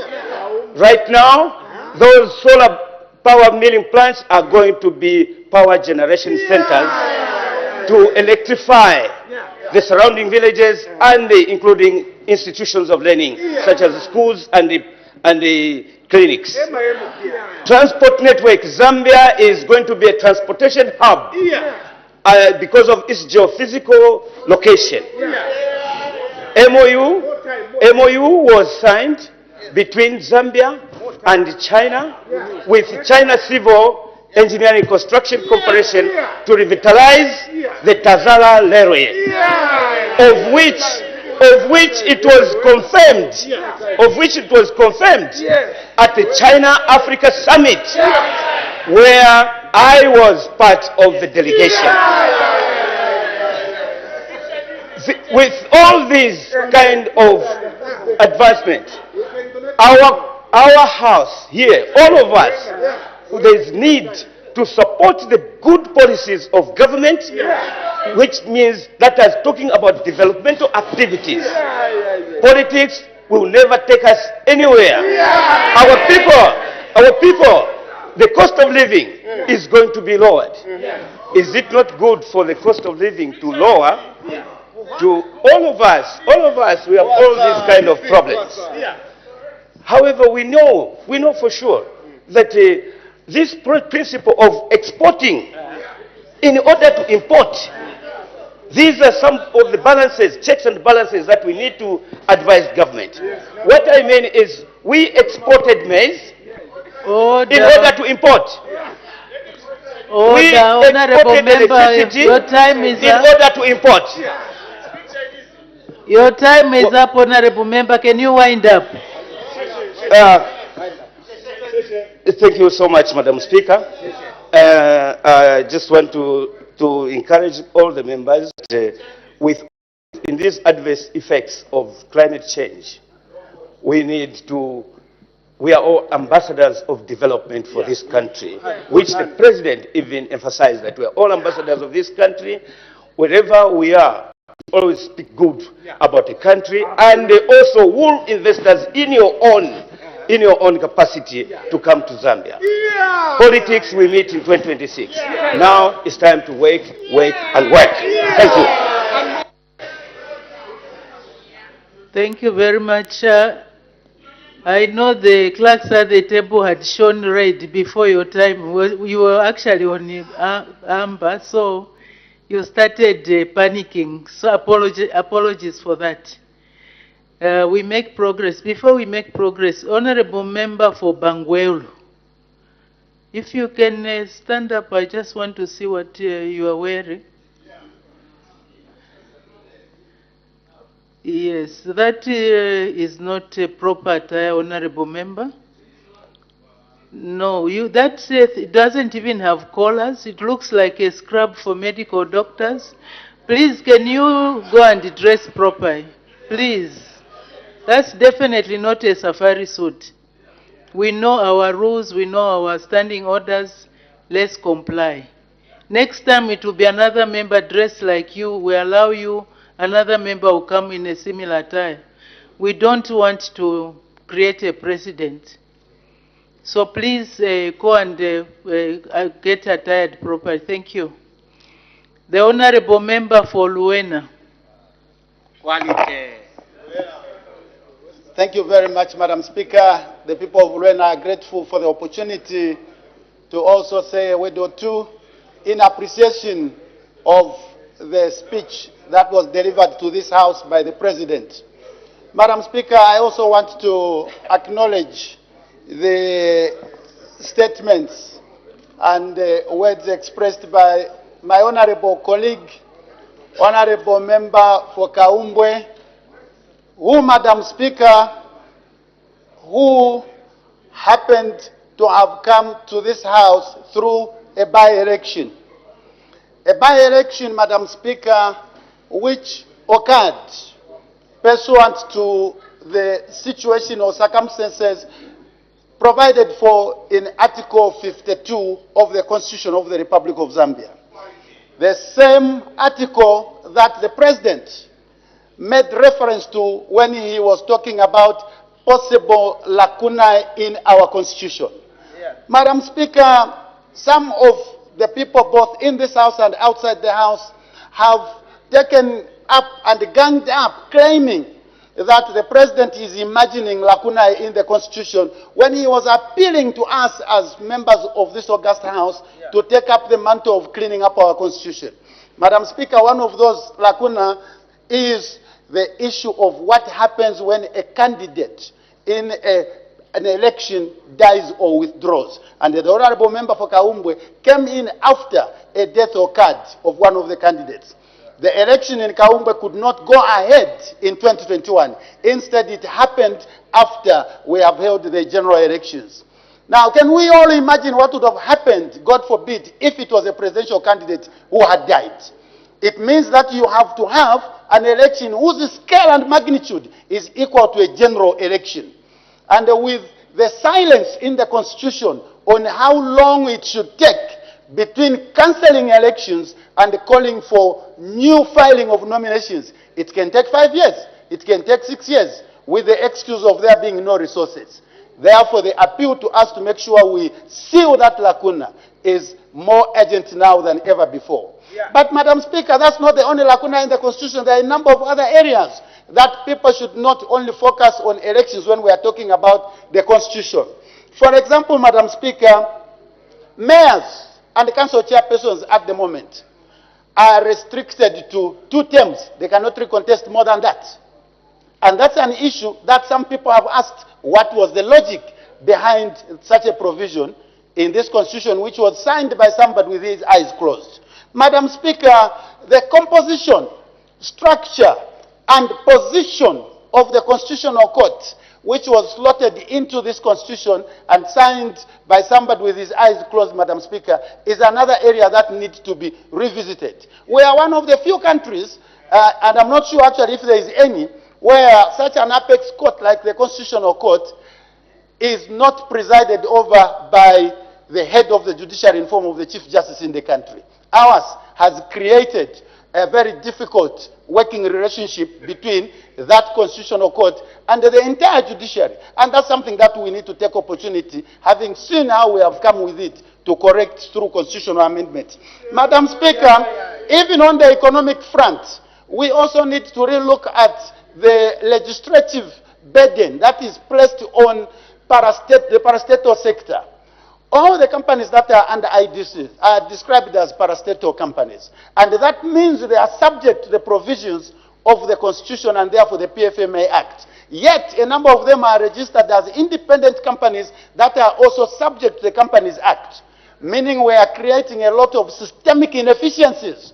And for us to correct those inefficiencies, there is need to also look at the Constitution in that regard. So it's a complete package, Madam Speaker, that is good and that's necessary in order for us to achieve our economic aspirations as a nation. So the issue of amending the Constitution should not be politicized. Instead, we should accept that for such a time as this, when we in this House have been given the privilege to be members of Parliament, we should deal with these issues once and for all. Madam Speaker, the President touched on a number of issues.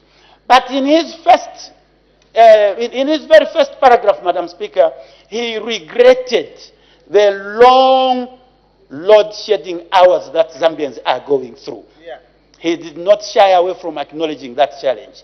The difference, Madam Speaker, is soon after doing that, he informed the nation what this government is doing in order to make sure we are more resilient in that sector than we have found ourselves in now. Hence the huge investments taking place in the thermal power sector, in the solar power sector, and in other alternative sources of energy, Madam Speaker.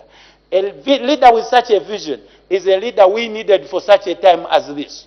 Madam Speaker, because of time constraints, let me just quickly refer to something that was mentioned by one of my colleagues here, that political players in terms of the opposition are not being given space to practice and enjoy their democratic right. Nothing could be further from the truth, Madam Speaker. In fact, one of these would-be political players was just this last weekend addressing people somewhere in the country. And he said that he was such a good leader that there is no basis for comparison between him and the incumbent, Madam Speaker. And the entire nation was like, wow. Who is that one? Madam Speaker, that's the person who, when the country was faced with a mini drought and we were having electricity shortages, he went to South Africa and they said, why should we invest in the energy sector when we can be importing electricity from South Africa? That was a leader. Compare that one with one who says, let's invest in our own energy sector and be more resilient in future. Madam Speaker, if there was ever a time when between these two leaders we needed to know who is a Chimbwe no plan, Madam Speaker, that one exposed himself.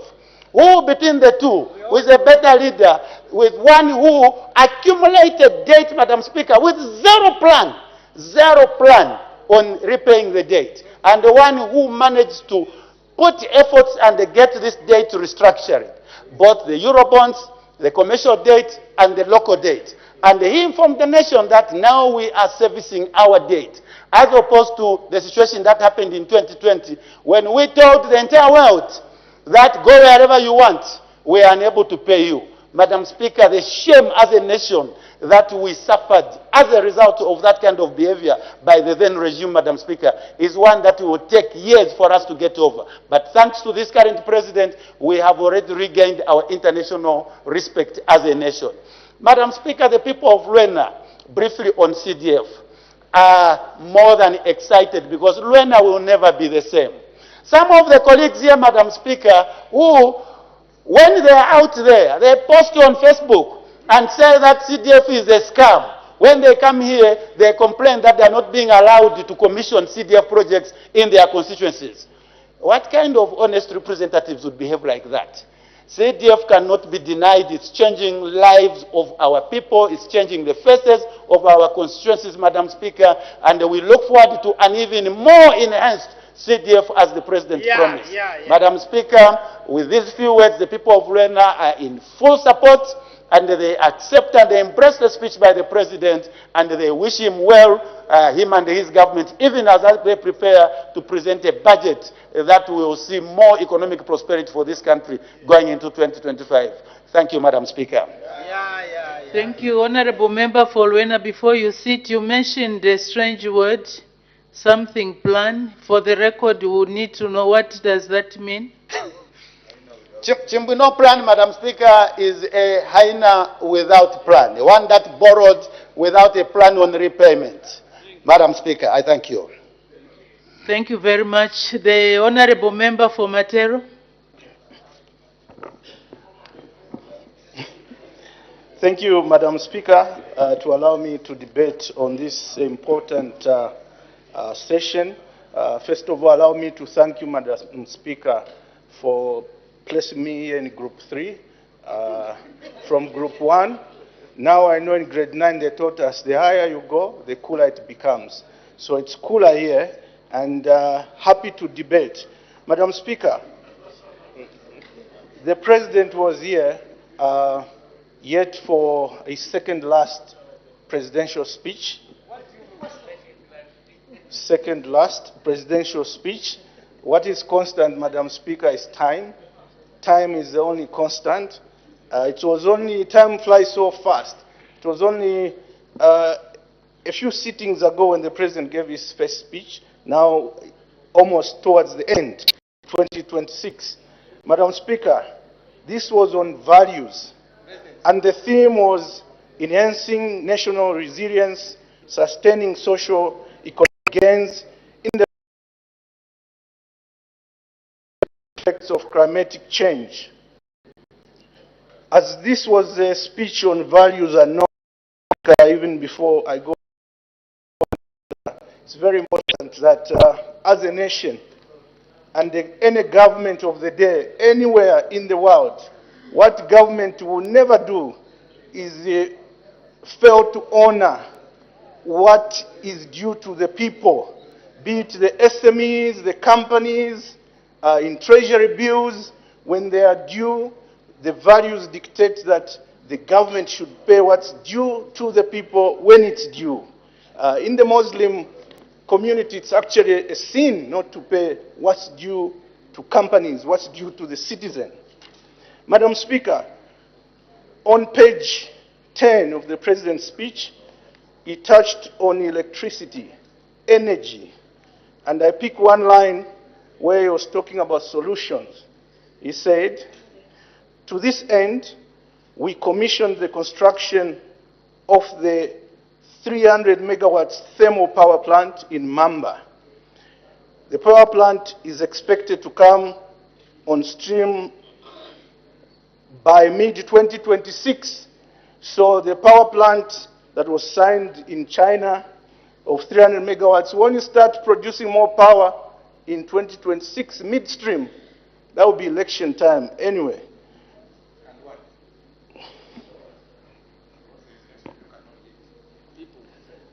Today is 2024. 2 years. So that solution is for 2 years. Madam Speaker, what the President did not go in detail was to empathize with the citizens, what they are going through on this issue of electricity. It's bad out there. I wish the President in his speech spent more time speaking to the people that are suffering.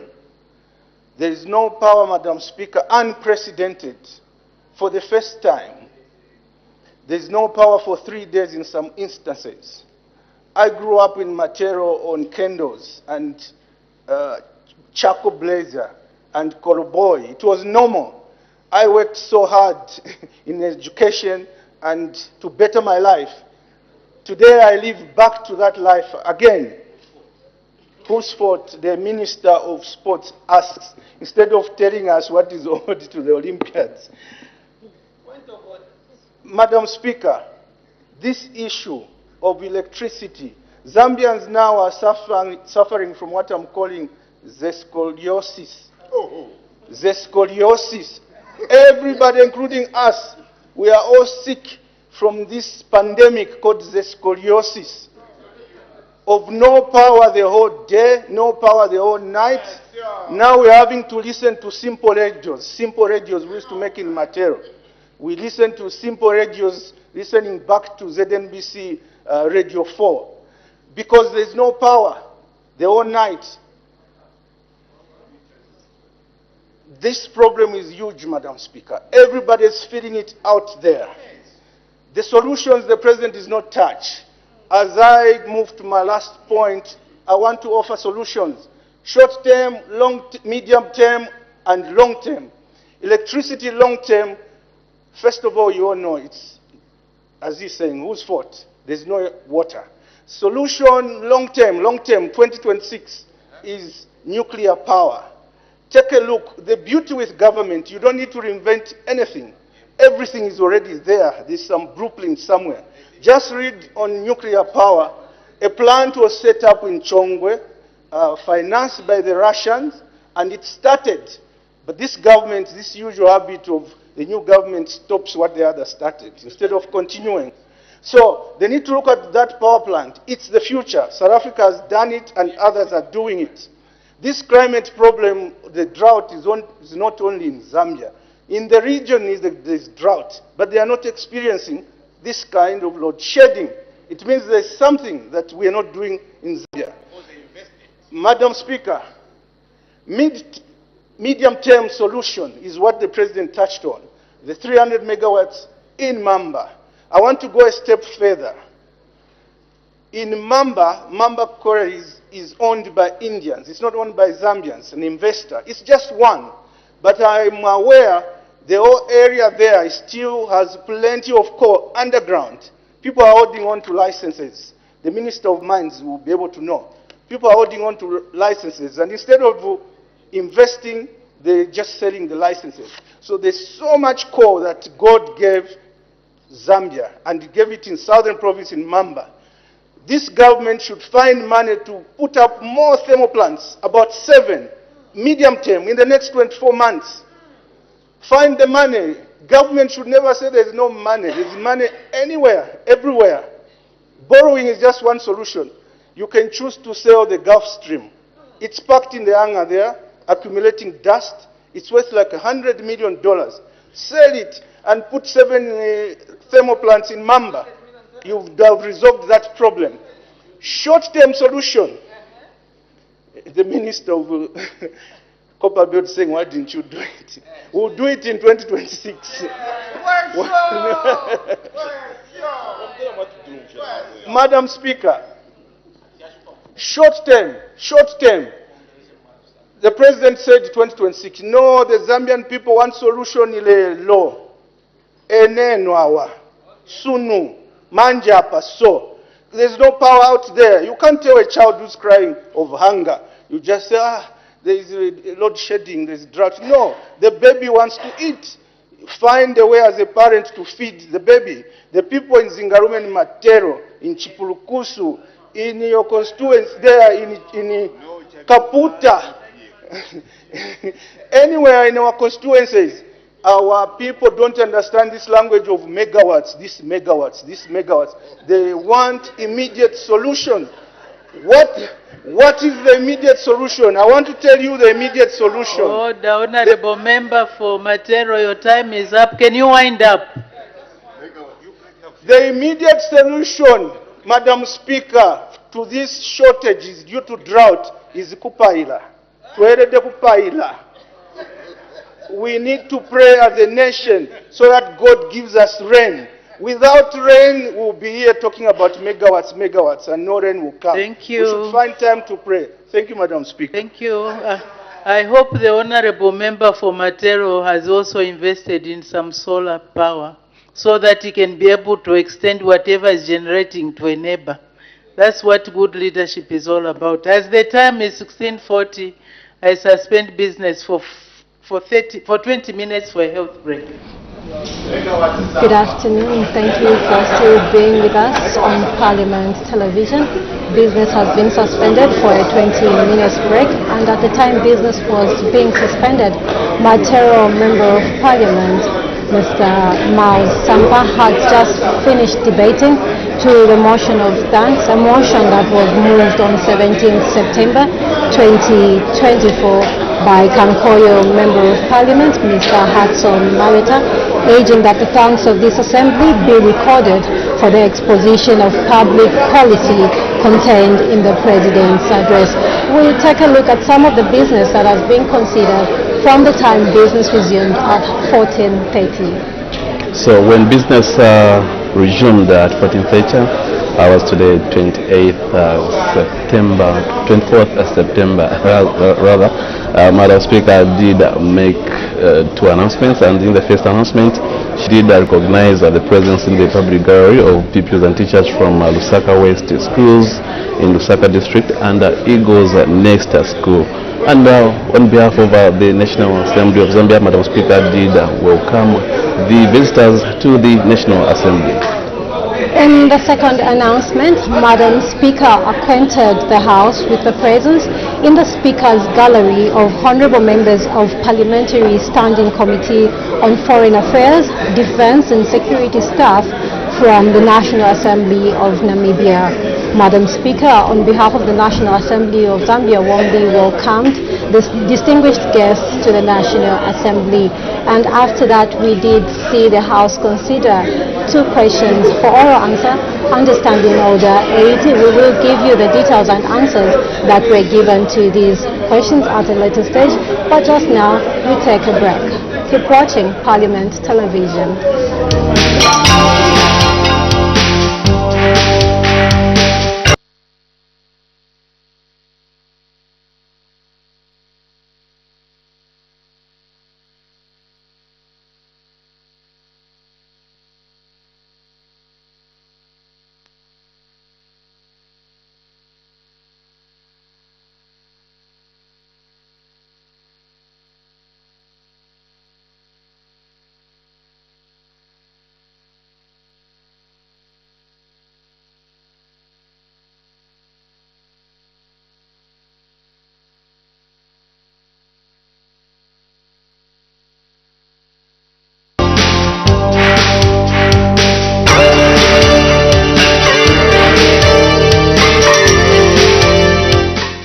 You don't need to suffer from load shedding anymore.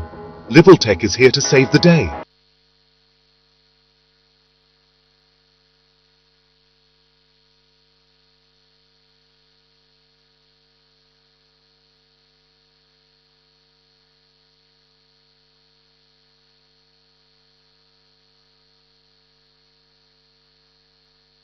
You need it. Homes, schools, businesses. Liveltech powers them all. Our commitment to quality is unmatched, backed by a 10-year warranty. Picture this: happy families, productive businesses, and uninterrupted power supply. That's the Liveltech promise. So, why worry about power cuts? Choose Liveltech and embrace a future of energy independence. Contact us today to learn more. Liveltech, your trusted solar experts.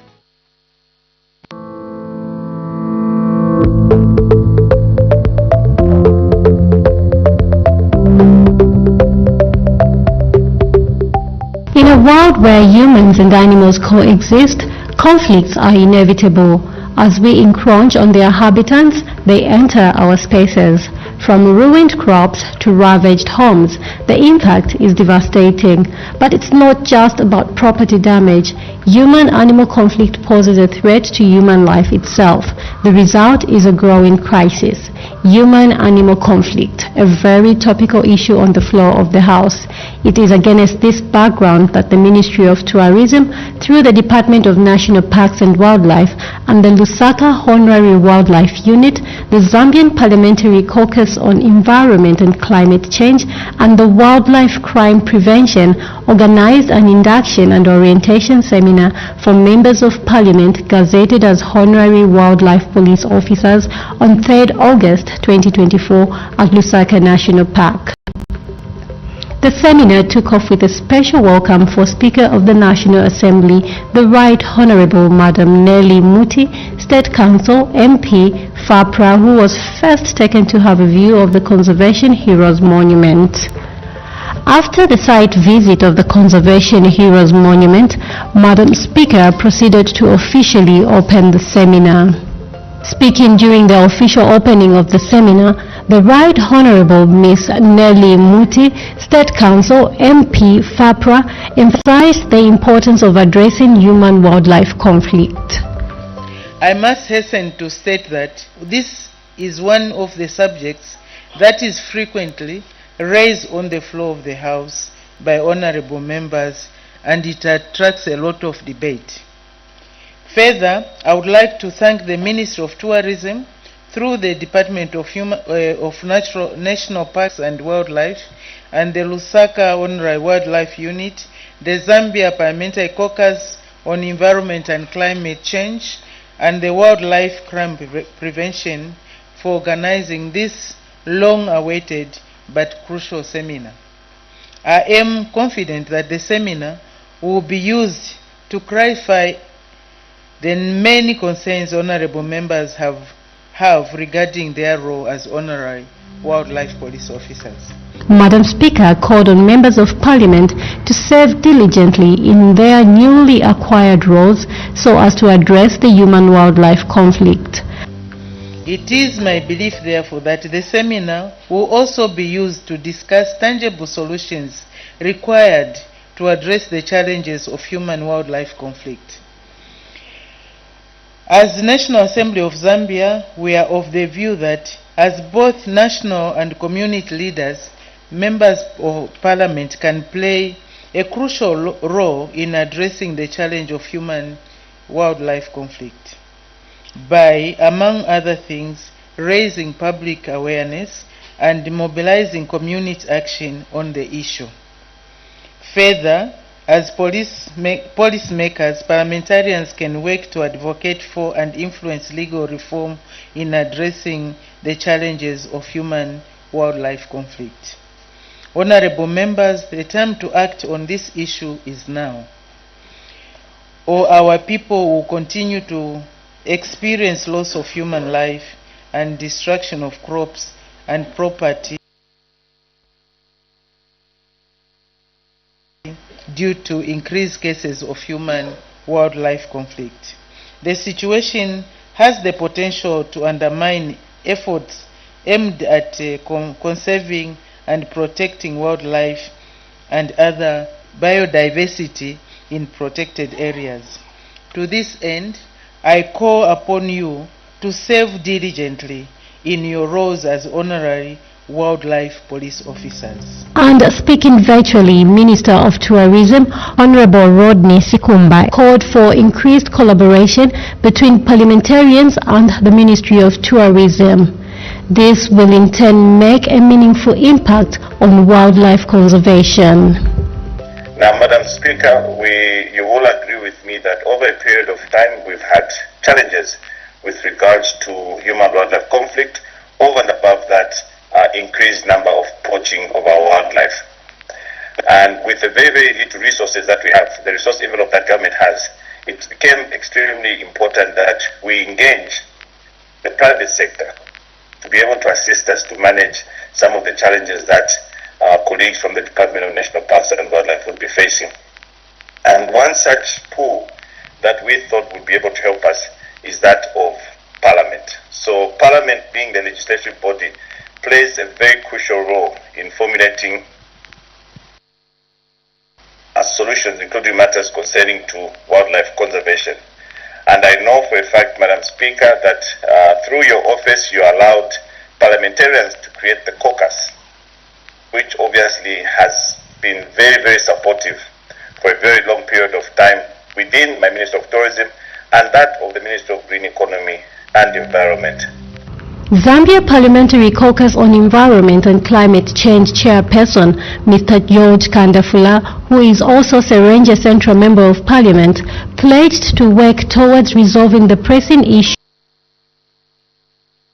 of human-animal conflict. The seminar is in line with our vision and objectives as a caucus. I therefore, on behalf of all members, pledge our commitment towards ensuring that this challenge of human-wildlife conflict is urgently and amicably addressed. In addition, the caucus pledges that its members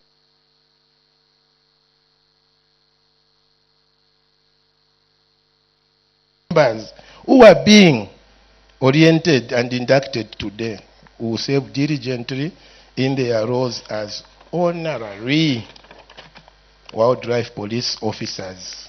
Specifically, the caucus will ensure that members as HWPOs play a critical role of sensitizing and educating the public on the value of protecting our wildlife.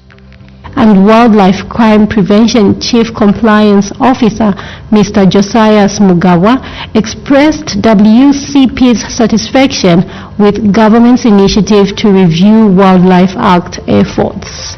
Your members will not only help in preventing wildlife crime, but also advocates and ambassadors in their constituencies, social and business circles, in disseminating information on the adverse effects of illegal wildlife trade on the Zambian economy. Madam Speaker, this opportunity and the honor given to us to speak at this August event today offers us a privilege to directly put a call to action for the members of Parliament present here today, through you, Madam Speaker, by saying that the enactment of effective policies and legislation is key to the conservation of wildlife and habitat protection. Mr. Mugawa urged the parliamentarians to advocate for stronger wildlife laws. As WCP, we are happy to learn that our government, through the Ministry of Tourism, is reviewing the Wildlife Act, and we are hopeful that your House will give this process the much needed support. Currently, both the enforcement of the Zambia Wildlife Act and the Forest Act have exposed some areas that need attention. Parliamentarians are key stakeholders in advocating for stronger protection laws and policies. We are hopeful, Madam Speaker, that your first-hand involvement in conservation efforts will inform better legislative decisions. And Chief Executive Officer of Game Rangers International, Mr. Sport Biti, urged parliamentarians to prioritize the support and wildlife rangers. A really host gathering of people. When you go away in your new role as honorary wildlife police officers, you really help to raise awareness to everyone that you meet about the importance of supporting the rangers, because without the rangers, wildlife will be very quickly. But obviously we local communities who have to benefit at the same time. The parliamentarians were taken through presentations that included an overview of the operations of the Department of National Parks and Wildlife, human-wildlife conflict, duties and responsibilities of honorary wildlife police officers, and the use of firearms and how police reserve officers operate. In a vote of thanks, the Director, Department of National Parks and Wildlife, Mr. Dominic Chinda, extended appreciation to the newly inducted honorary wildlife police officers for their commitment to support wildlife conservation efforts. Conservation in Zambia is cardinal. The Ministry of Tourism is pleased that the new HWPOs will supplement DNPW efforts in areas such as sensitization. Are we agreeing? Are we going now to do the sensitization of communities and on the importance of wildlife, human-wildlife conflict techniques? After the seminar, the inducted honorary wildlife police officers highlighted how they plan to implement their anticipated roles. This induction service ceremony, I think it has enriched us in terms of knowledge. There were so many presentations which were put forward, which we didn't know if we didn't attend this induction workshop.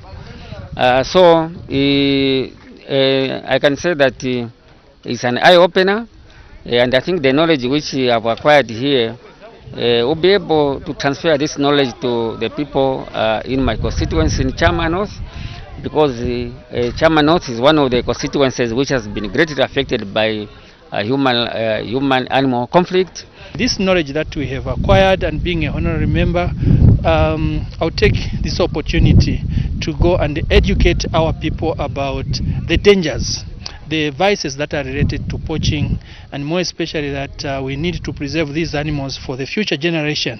And beyond that, it is an income generating activity. As a member of parliament, being also an officer, I'll also be on alert so that my people are safe.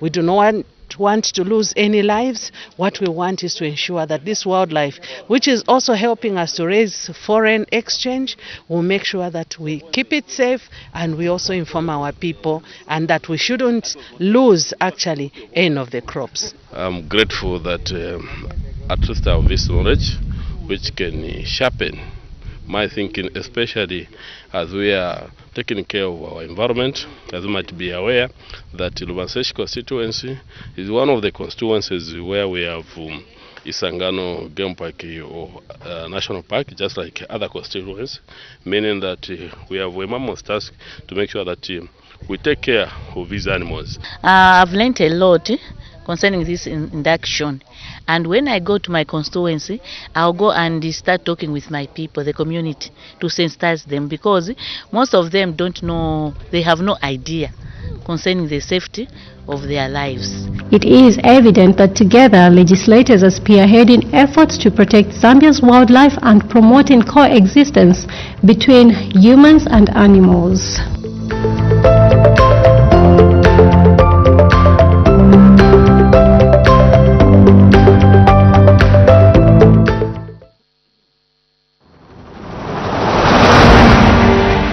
This Friday, the Minister of Finance and National Planning, Dr. Stombeko Musokotwane, will unveil the 2025 national budget to Parliament.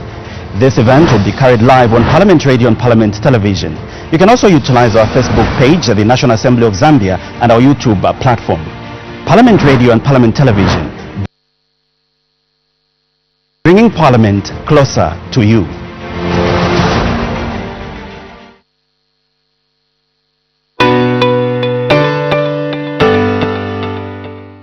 You can now advertise on Parliament Television and Parliament Radio.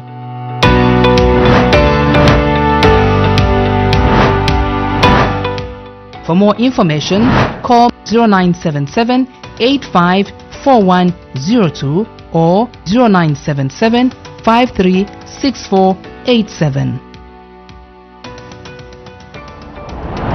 Parliament Television, bringing Parliament closer to you. Wow, thank you so much. You are still watching Parliament Television, the station that is dedicated to bringing Parliament closer to you. And business resumes at 17 hours, and under consideration is the motion of thanks. That's the motion of 17th September 2024, which was moved by Kankoyo Member of Parliament, Mr. Hudson.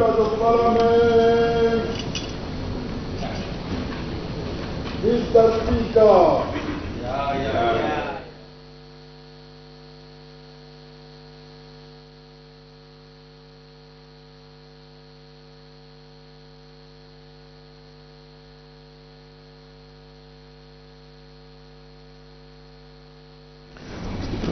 So we seem not to have the quorum. According to the standard practice, there must be 1/3 members of Parliament in the House in order for business to be transacted.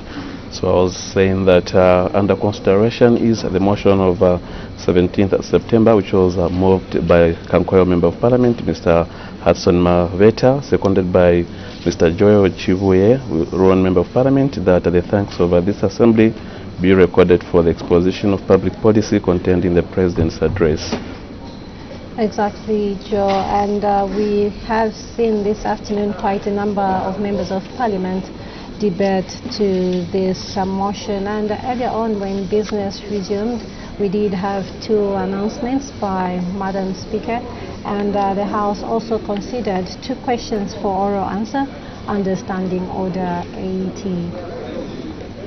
So bells are still ringing. It is a requirement that 1/3 of members of Parliament needs to be present for business to be transacted on the floor of the House. So once a quorum is constituted, we do expect business of the House to resume. And under consideration at the time business was suspended for a health break, the House was considering the motion of thanks, a motion of 17 September 2024, a motion that was moved by Kankoyo Member of Parliament, Mr. Hudson Mabeta, urging that the thanks of this assembly be recorded for the exposition of public policy contained in the President's address. So we have a number of members of Parliament who added their voices to the motion. We had Monk Central Member of Parliament, Mr. Oliver Amtike, Kwacha Constituency Member of Parliament, Mr. Charles Mulenga. Others include Kantashi Member of Parliament, Mr. Anton Mumba, Solwezi Easter Member of Parliament, Mr. Alex Katakwe also did add his voice to the motion of 17th September.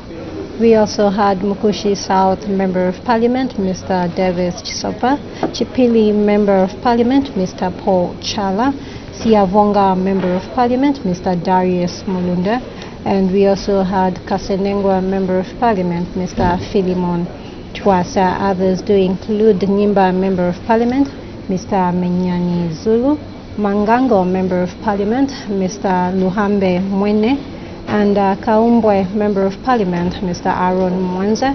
We also had Luwena Member of Parliament, Mr. Movita Anakoka, and we had Matero Member of Parliament, Mr. Miles Sampa, debate to this motion.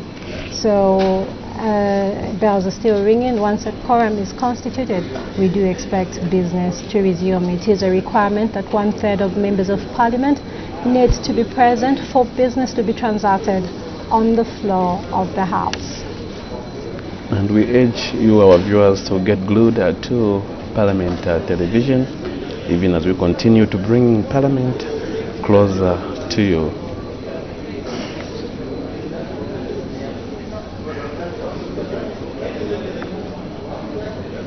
Yes, Joe, bells are still ringing. It seems the quorum has not yet been constituted, but once a quorum is constituted, we do expect business of the House to resume. It is a requirement that 1/3 of members of Parliament need to be present for business to be transacted on the floor of the House. And earlier on when business resumed, Madam Speaker did make 2 announcements. And just now, we take you to the floor of the House.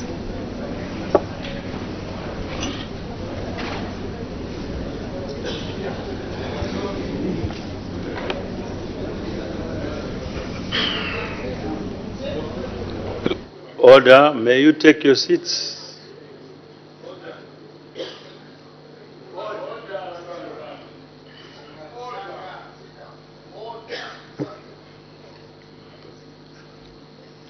When business was suspended, the House was considering the motion moved by the Honorable Member for Kankoyo that the thanks of this Assembly be recorded for the exposition of public policy contained in the President's address.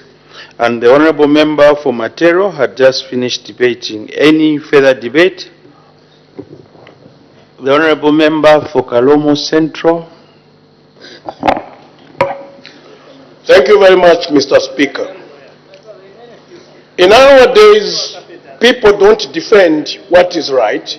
They defend whom they like and what they benefit from. It is very important that we defend what is right. Now, what is the theme of the speech that was here? Enhancing national resilience, sustaining socio-economic gains in the face of adverse effects of the climate change. From the motion itself, from the theme, you can tell it is there to solve Zambia's problems. May I start, Mr. Speaker, with the energy crisis that we do have. First of all, when a country is declared as a national disaster, we must all work together to solve that disaster. Zambia was declared a national disaster, which meant drought, water for electricity not there, food for the people did not harvest. So now, what has the leadership done to solve these problems? First of all, before I come to electricity, somebody came here and said, we don't have enough electricity because of leadership. bad leadership. We don't have this, which is not correct. Which is not correct. Regardless of what it is, it's very important that we say the truth. We are where we are because of the drought and not leadership, not poor leadership. What has the leadership done on electricity? One, I'm going to mention them. Despite the situation that we are in, the leadership has gone ahead to open a thermostat, a thermal power station, meaning using copper in Mamba. That was already started. And the government released money that will bring 300 megawatts. Isn't that leadership? It is leadership. Using coal, yes, using coal. You go to Zambia now, we're going to have another addition of 100 megawatts of power from solar. Isn't that leadership? What has the leadership done? The policy that was there that you can't supply ZESCO any power as an individual has been removed. The president and his government have allowed that anyone who can produce power can supply to ZESCO and will be paid. Isn't that leadership? That is leadership. The government again sat down and said, those who want to import solar, you will not pay customs and VAT. Isn't that leadership?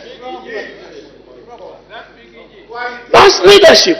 And we must say a spade a spade. Somebody came here and said you can have solar of 100 megawatts in 6 months. Where is that science? I've never heard of that.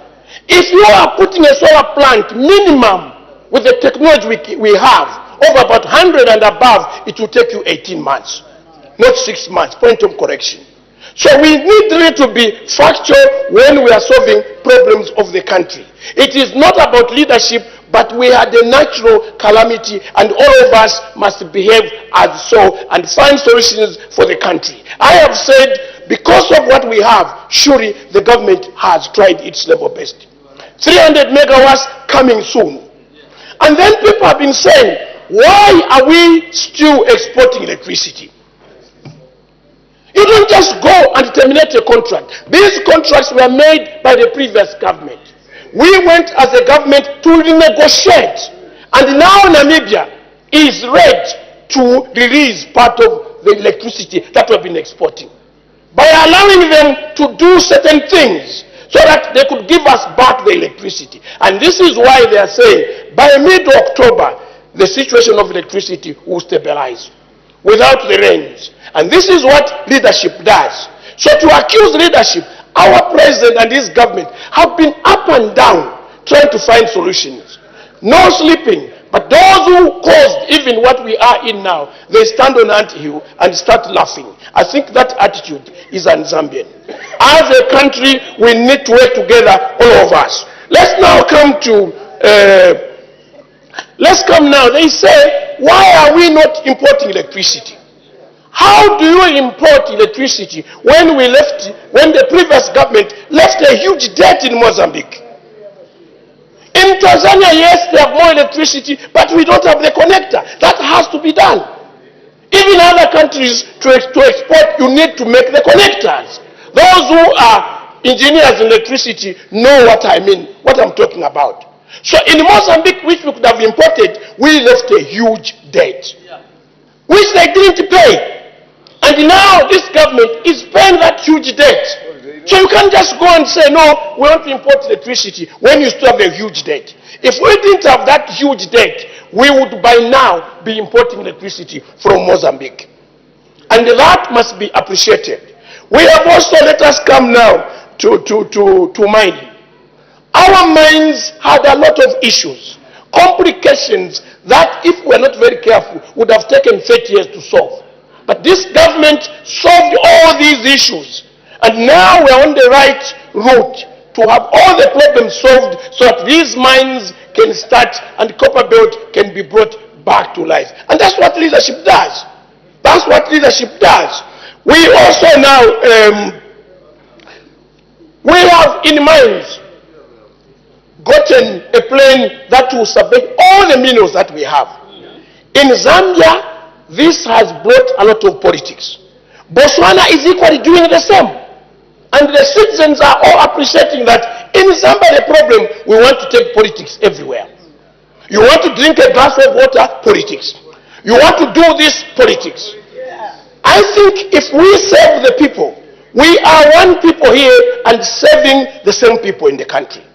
Our people are all over, they've mixed, and they look forward to us to find solutions. And it's very important, even when you're in opposition, to actually say, this is good, this is bad. If you criticize everything, one day you'll be saying the truth, no one will believe you. Let's look at now, I've said, the Zambian government has done very well within a short period in bringing the power, and soon the power situation will stabilize. I do know that when it starts raining, it takes 3 months for the water to reach Lake Kariba. It doesn't immediately do that, no. It takes 3 months. So if the government did not put these interventions we are talking about, we would still have this problem up to March next year. But they are putting the immediate, like somebody said. Someone came here and said the nuclear plant in Chombe had started. It never started. It never. This is a house of respect, and we must say what is correct. We can go to Chombe, it never started. What solutions has the government come to drought?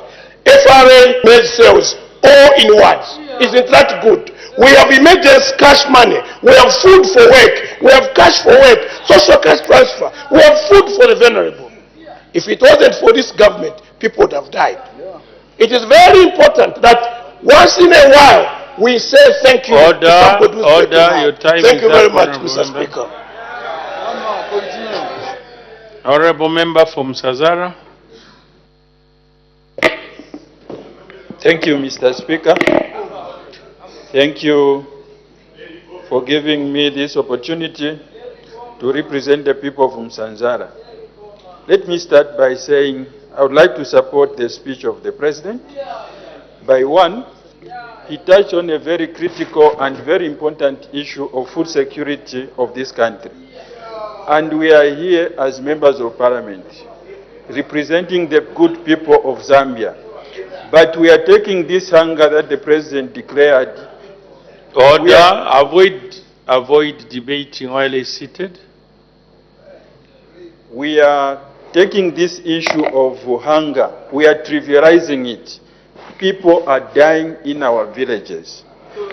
People have no food. Others, they go 1 week without eating. Honorable Member, your statement, as much as you are debating, you should be factual. If you say I'm people just are coming dying from the constituency, no, but Mr. Speaker. Order. Don't, when debating, avoid alarming the nation. When you say people are dying, that is an overstatement. People may have no food, but I don't think there is someone who has been reported dead in Zambia because of lack of food. So it's better to state facts the way they are, other than alarming. You can Thank you, Mr. Speaker. What I'm trying to say is to stress a point that people are going days without food.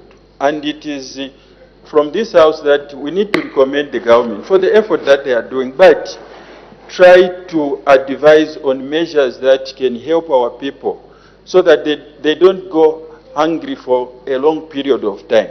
I can cite an example. The food for sale is a very good program, but there are some flaws in that because it takes time. Our people are living in the rural communities where there are no banks, where there are no such facilities. It takes 3 weeks, 1 week or 2 weeks for our people to access just a bag.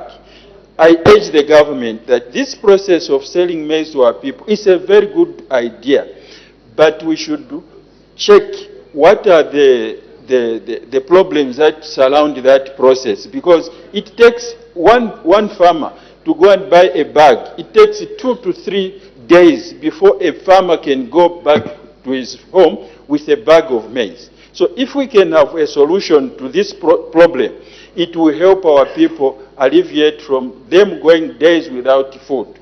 This is going to the executive. Let's make a mechanism. There is now mobile payment using Airtel money. Why can't the sellers of those maize have Airtel money so that our people can access this maize within a shortest period of time. The other thing I want to talk about is, because of this drought, I will urge the government to try and see how best they can provide even seed for our people to plant. They don't have, and rains are about to come. So I urge the government to look into that issue so that our people can have what to plant during this rain season which is coming. On social cash transfer, it is a very good program that I recommend the President for declaring Zambia as a disaster because of this food crisis. And this social cash transfer, it is really helping our people in the rural areas because our people get 800 kwacha, 1,200. They are able to go and buy food. But where this food is the same problem where we are saying FRI should at least relax some measures for our people to access the maize within a shortest period of time so that this money, instead of them spending a lot of this money on transport, on movement, they can acquire maybe 2 or 3 bags from the 800 or from the 1,200 that the government is giving. On the social cash transfer that the President said, it is a very good program and we recommend the government for this program, but let it be a continuous thing because we are using the criteria of pregnant women, those with children, elderly people, and these pregnant women are there almost each and every month. Now if we just register them or enroll them once, what of those who get pregnant after registration? They are not going to benefit out of this program. So I urge the government to have this program continuously. And then the other problem which I have seen with the same Food for Work program is that there is no explanation to our people. One can benefit from social cash transfer, then he also goes and benefit from relief maize. So there is no explanation from the executive. I urge our government through the Vice President to put up a deliberate measure so that each and everyone can benefit from one sector of this help that the government is putting. I want also to come to the point where the President talked about lacunas in the Constitution. It is true, I've heard some people are saying there is no lacuna, but if there are no lacunas, but there are things that we should put straight as members of this House, because we are elected members of, there is no special group that will come to look into this Constitution. It is us at this particular time who can look into those faults that we need to amend. There are examples that I want to allude to. There was my colleague who mentioned about delimitation. This is a fact. We can't deliver development to vast areas. It is important we even create more constituencies than districts, because constituencies is where the money is now being directed to. So I urge the government to speed up this process. Don't listen to the threat that don't touch the Constitution. Who is supposed to touch the Constitution? It is this House. And we are mandated to make laws.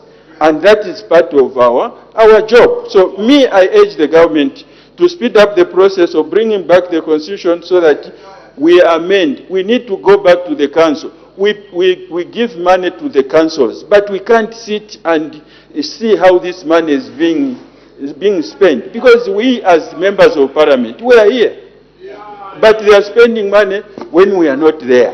So I urge the government to speed up this process of bringing back the Constitution so that we amend some of those shortfalls that we are seeing. Lastly, I want also to look at the CDF. Yes, CDF, it is a game changer. In my constituency, there were no classroom blocks. There were no health facilities.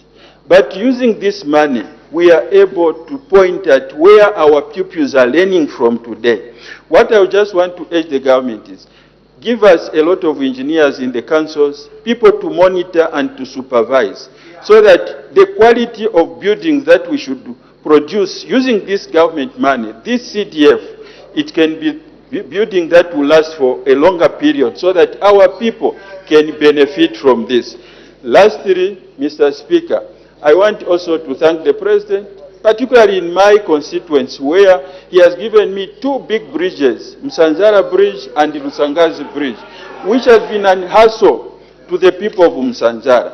And this, it is giving them hope that our people will not have challenges during the coming rain season. I just want to urge the government to pay the contractors and those surcharged to clear and to make sure that all the projects are done in good time. Mr. Speaker, I submit and I support. Thank you very much. Thank you. The Honorable Member of Mkaika. Thank you so much, Mr. Speaker, for this opportunity given to the people of Mkaika to add on the presidential speech. First and foremost, let me say that the President missed a very big opportunity when he addressed Zambians in this house. You know, it's like in a football match where you're given a penalty, then you fail to score that penalty.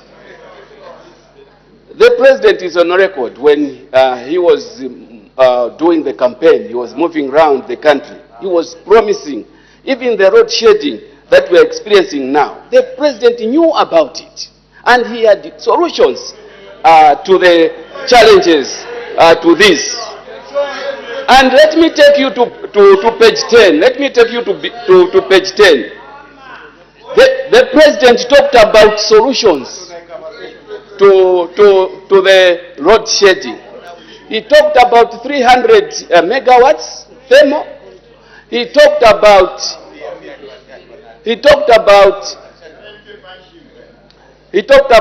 the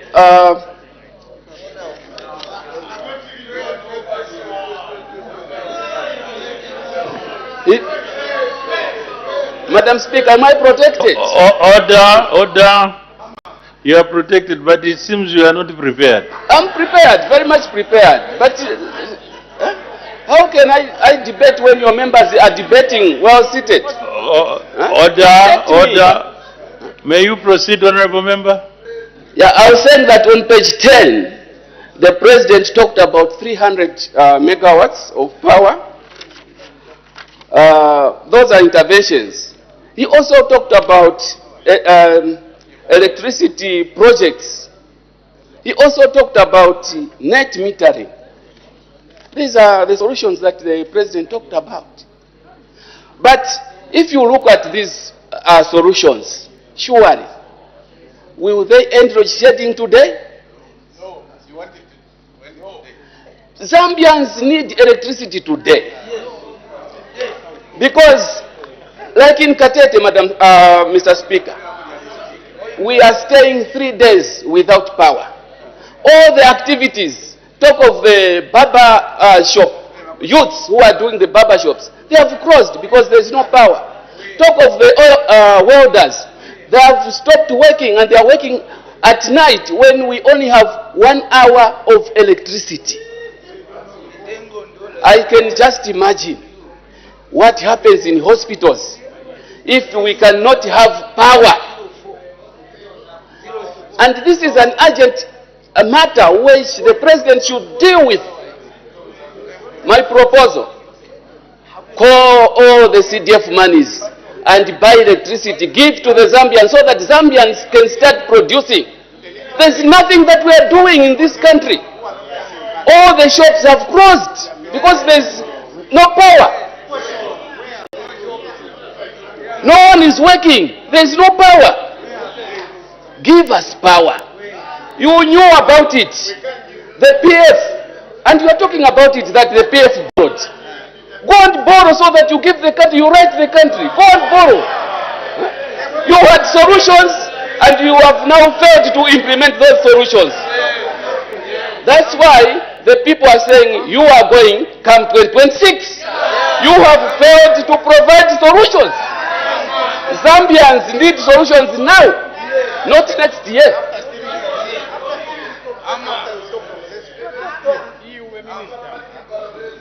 Mr. Speaker, what I'm saying is that a lot of our businesses out there have closed.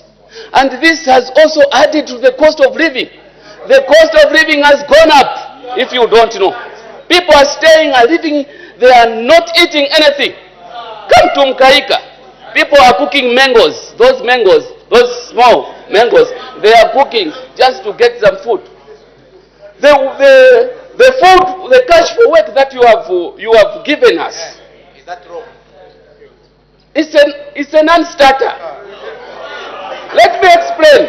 Oh, honorable member. Let me explain. Let me explain to you. That social cash transfer, not all the people are on the social cash transfer. It is a good program, but not all the people are on the social cash transfer. Then there's also there's a point of order by an honorable member for Zambia.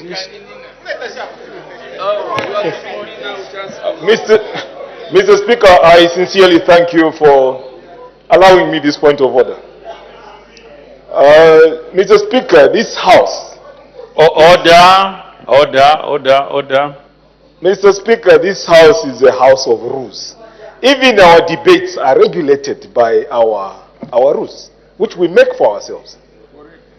When debating, we are supposed to address you, the Speaker.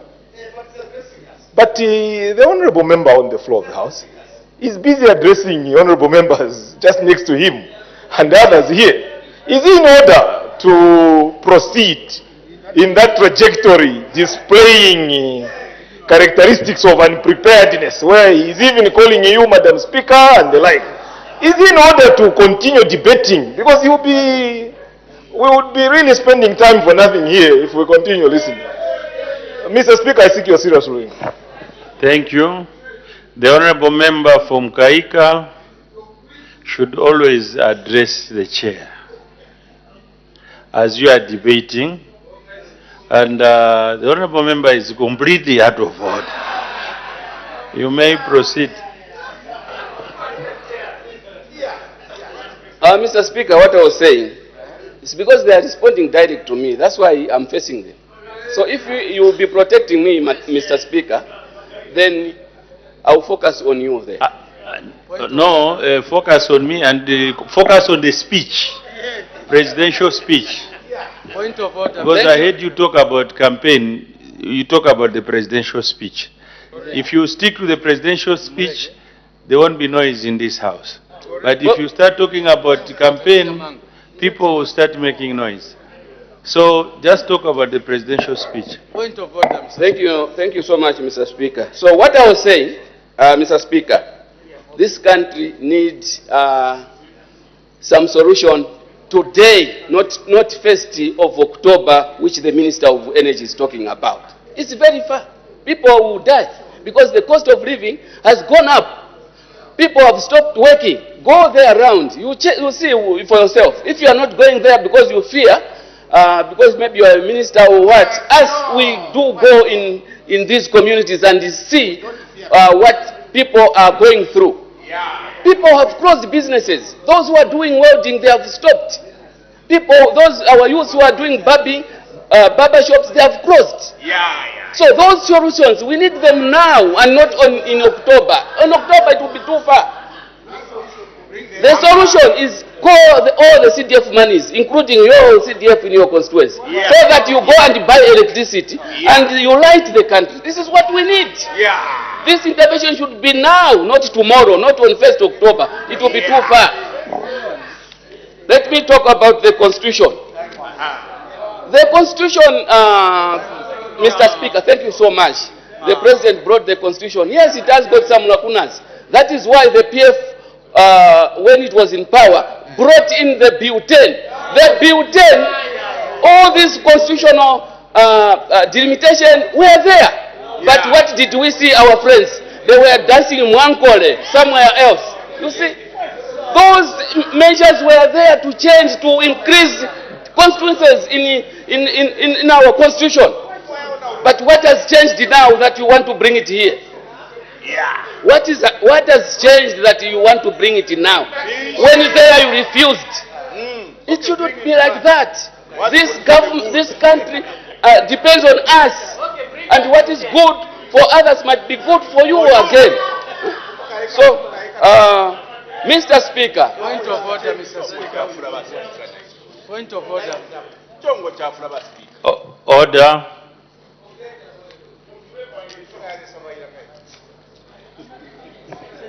Thank you so much, Mr. Speaker. With these few words, I beg to support the bill. Thank you. The Honourable Member for Kafue.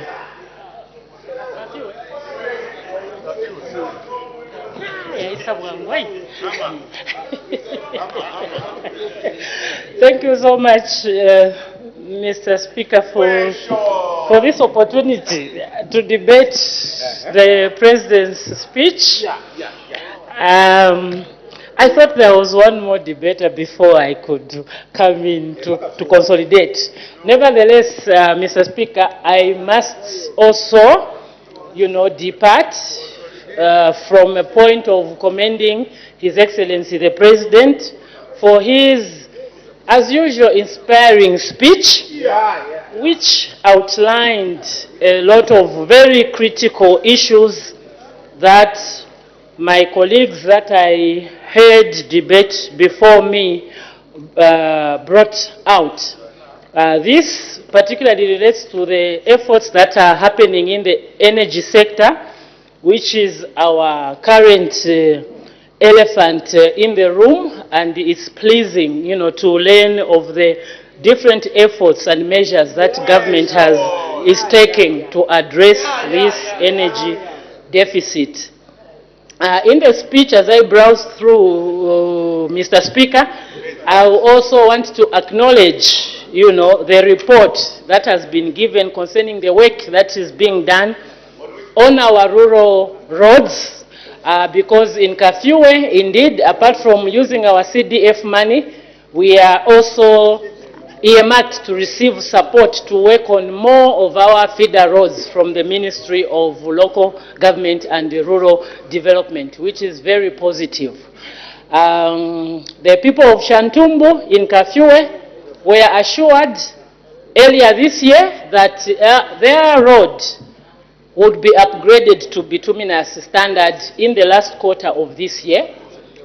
We are not yet there, so we are still hopeful, that this particular one also, will be done, because I know that our government is a government that means, what it says.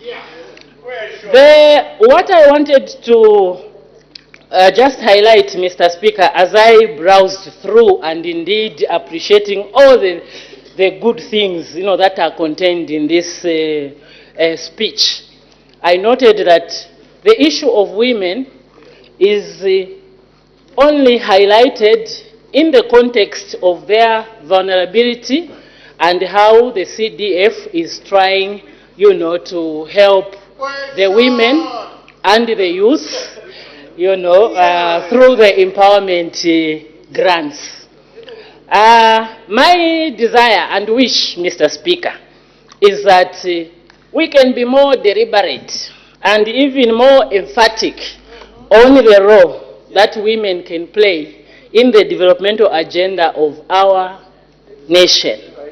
Why? Because the women have the potential and, in fact, the capacity to play a critical governance role in this country, including in decision-making positions, apart from just viewing the women from the perspective of vulnerability and the people who need some grants here and there, to help them survive.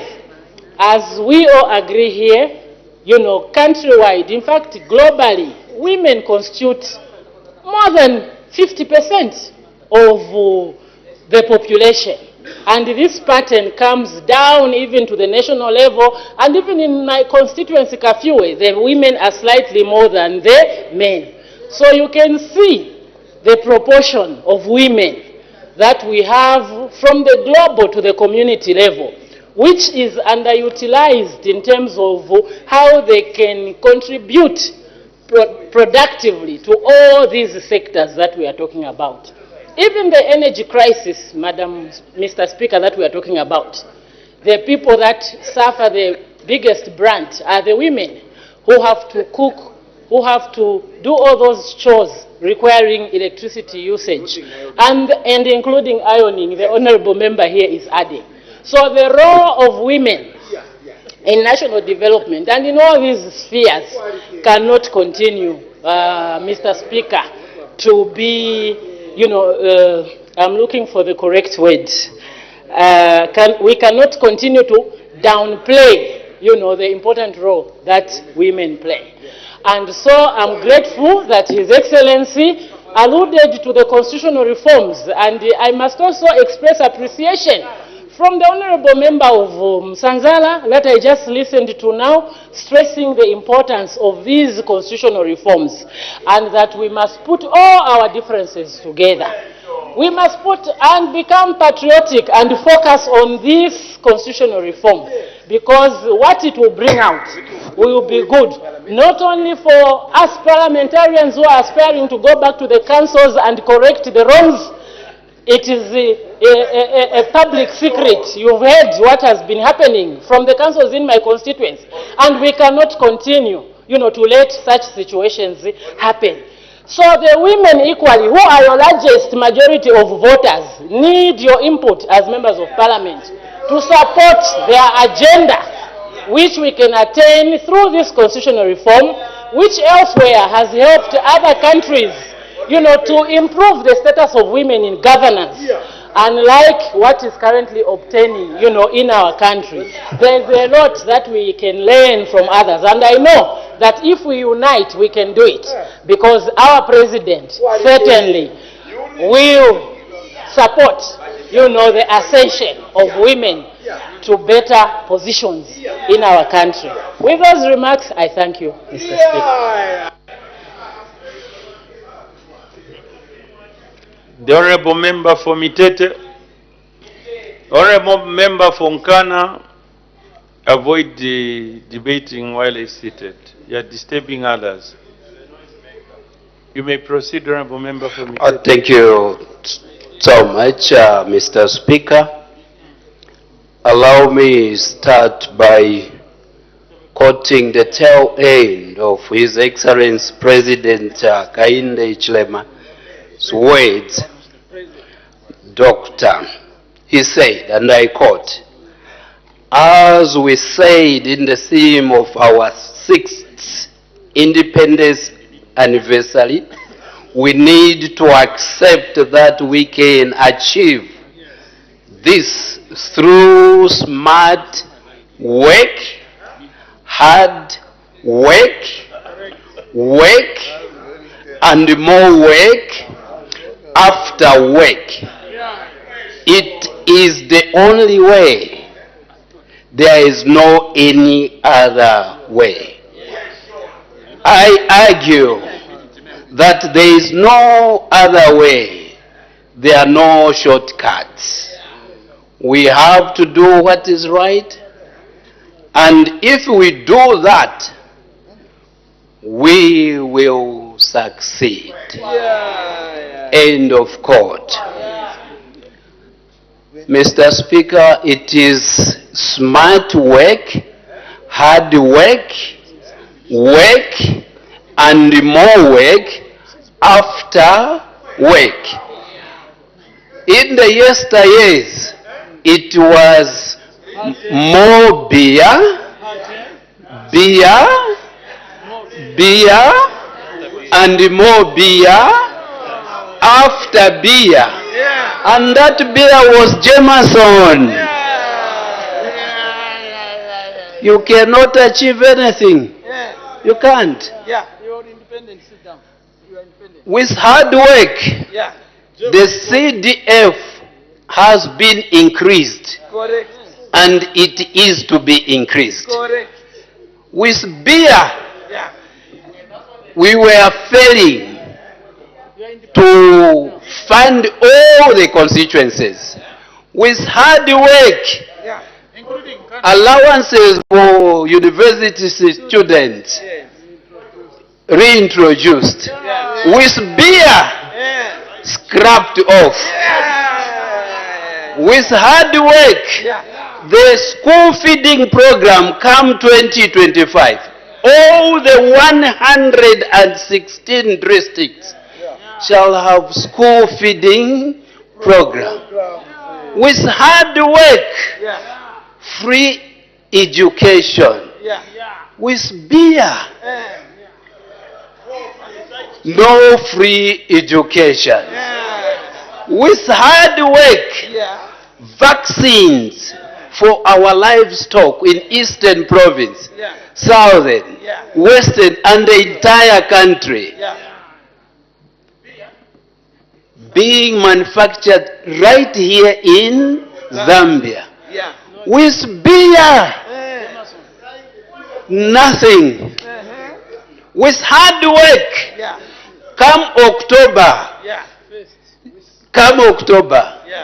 the issue of electricity shall be stabilized.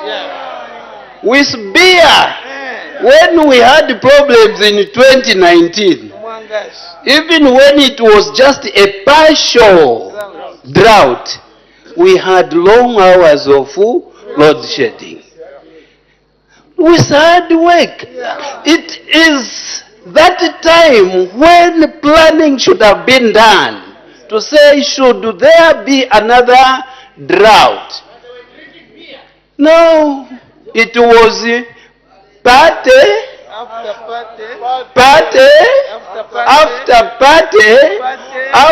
party for more party.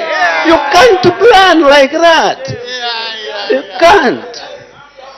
You can't. With hard work, you are able to employ workers.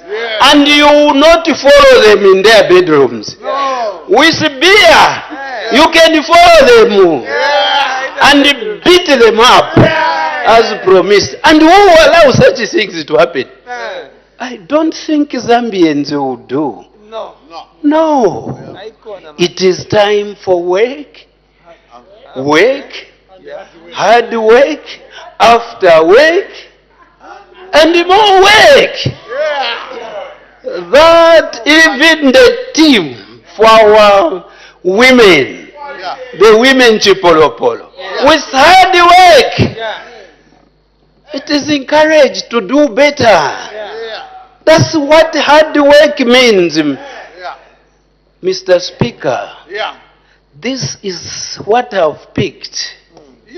Work, smart work, hard work, and more work after work. That's how you run the economy of the country. With beer, more dead. With hard work, the python has now been not loosened, done away with. Now you are able to pay. With hard work, now Zambia is paying. With beer and more beer and Jefferson, you default. And 2020 Zambia defaulted because of Jameson. Mr. Speaker, this is the time of work, and after work, more work, smart work. After work, and more work. And you will not hear people, those who are talking. No.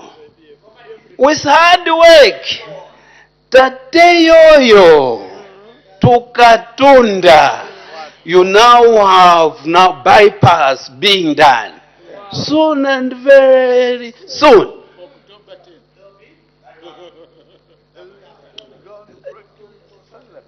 People who move properly. Yeah.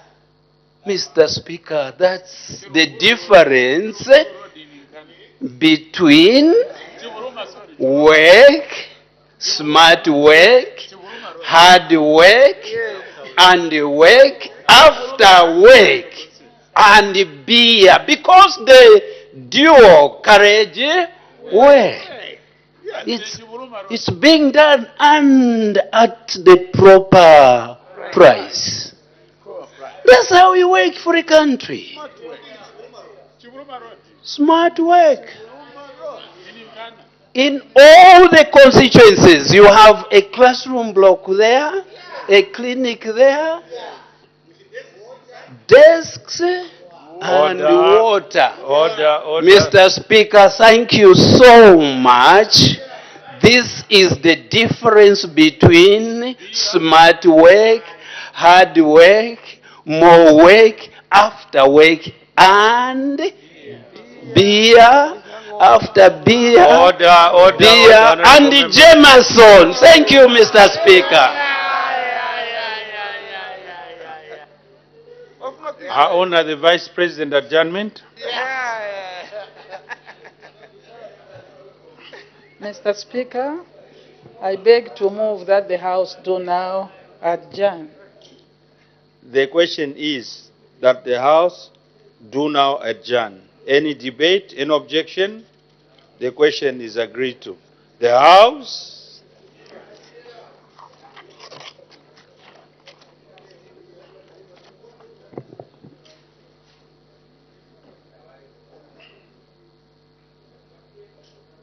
is now adjourned.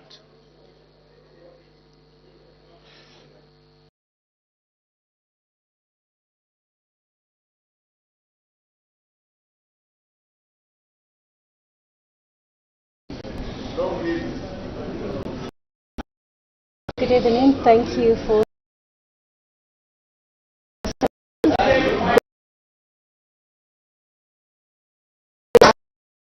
the business that has been considered from the time business resumed at 14:30 hours. And when business resumed at 14:30 hours, Madam Speaker did make two announcements. In the first announcement, In the first announcement, Madam Speaker did recognize the presence in the public gallery of pupils and teachers from Lusaka West School in Lusaka District and Eagles Nest School, and on behalf of the National Assembly, Madam Speaker welcomed the visitors to the National Assembly of Zambia. and in the second announcement, Madam Speaker acquainted the House with the presence in the Speaker's gallery of the following honorable members of the Parliamentary Standing Committee on Foreign Affairs, Defense and Security, and staff from the National Assembly of Namibia. Honorable Vincent Joseph Mareka, MP, Chairperson and Leader of the Delegation. Honorable Elma Jane Dieda, MP, Member. Honorable Agnes Mpingana Kafula, MP, Member.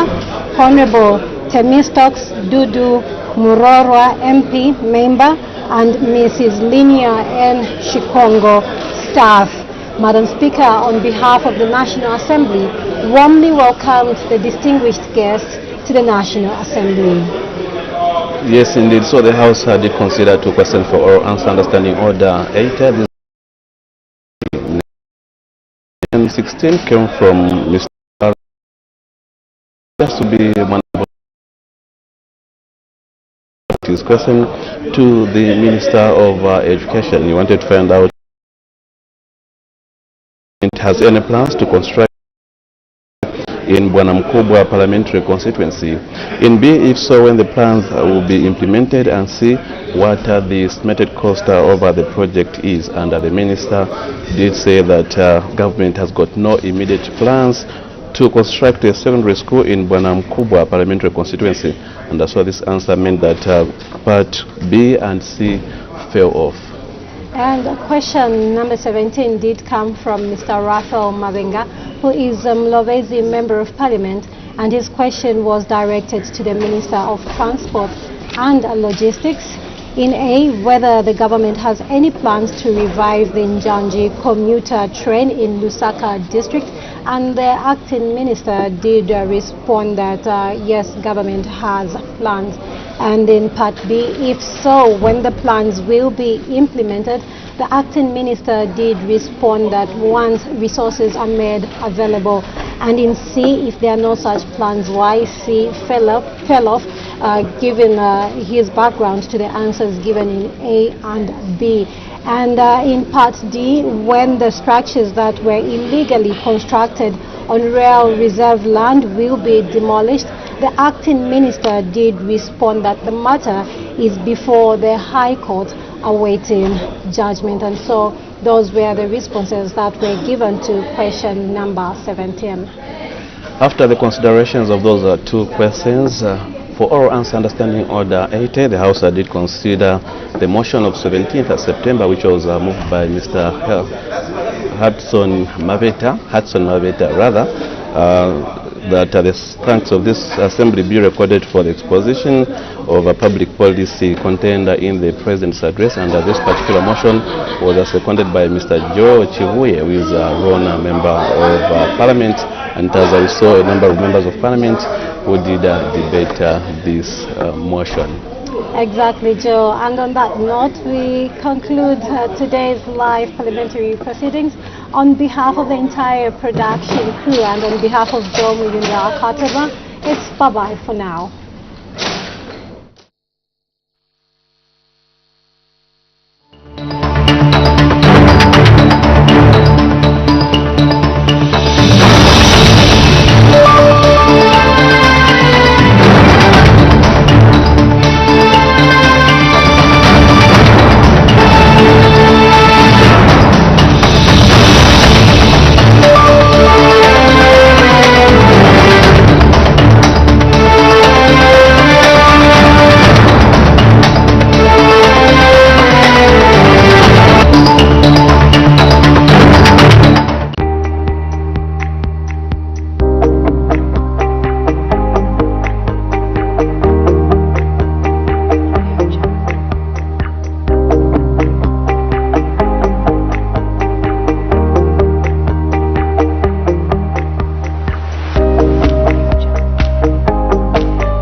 There were 59,439 registered cashew nut farmers in Western Province.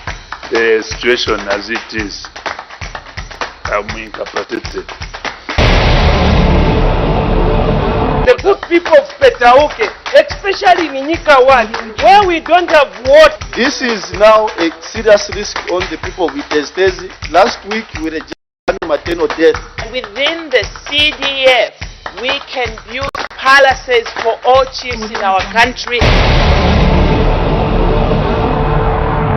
Minister, when are we going to have money? When are we going to construct those people? Catch us live on DSTV channel 272, OTV channel 28, Topstar channel 5, or visit the National Assembly of Zambia Facebook page. Parliament Television, bringing Parliament closer to you.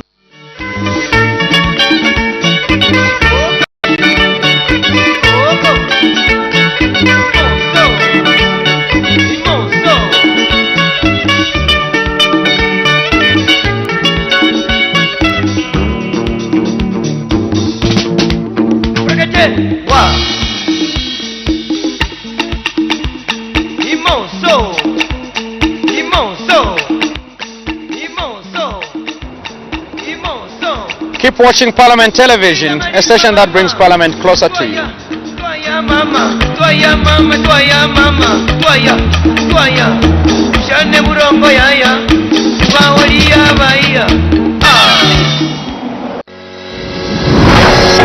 My e-Parliament mobile application.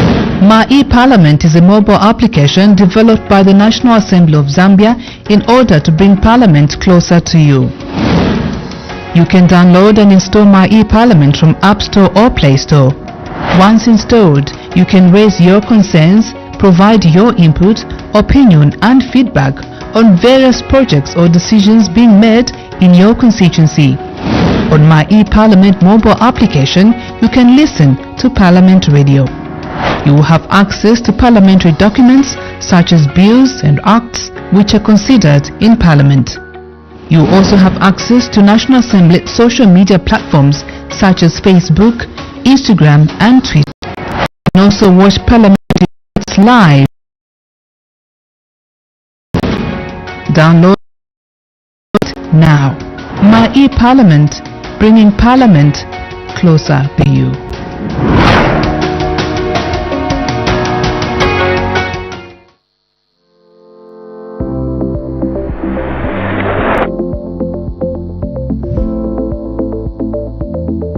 Parliament TV, bringing Parliament closer to you.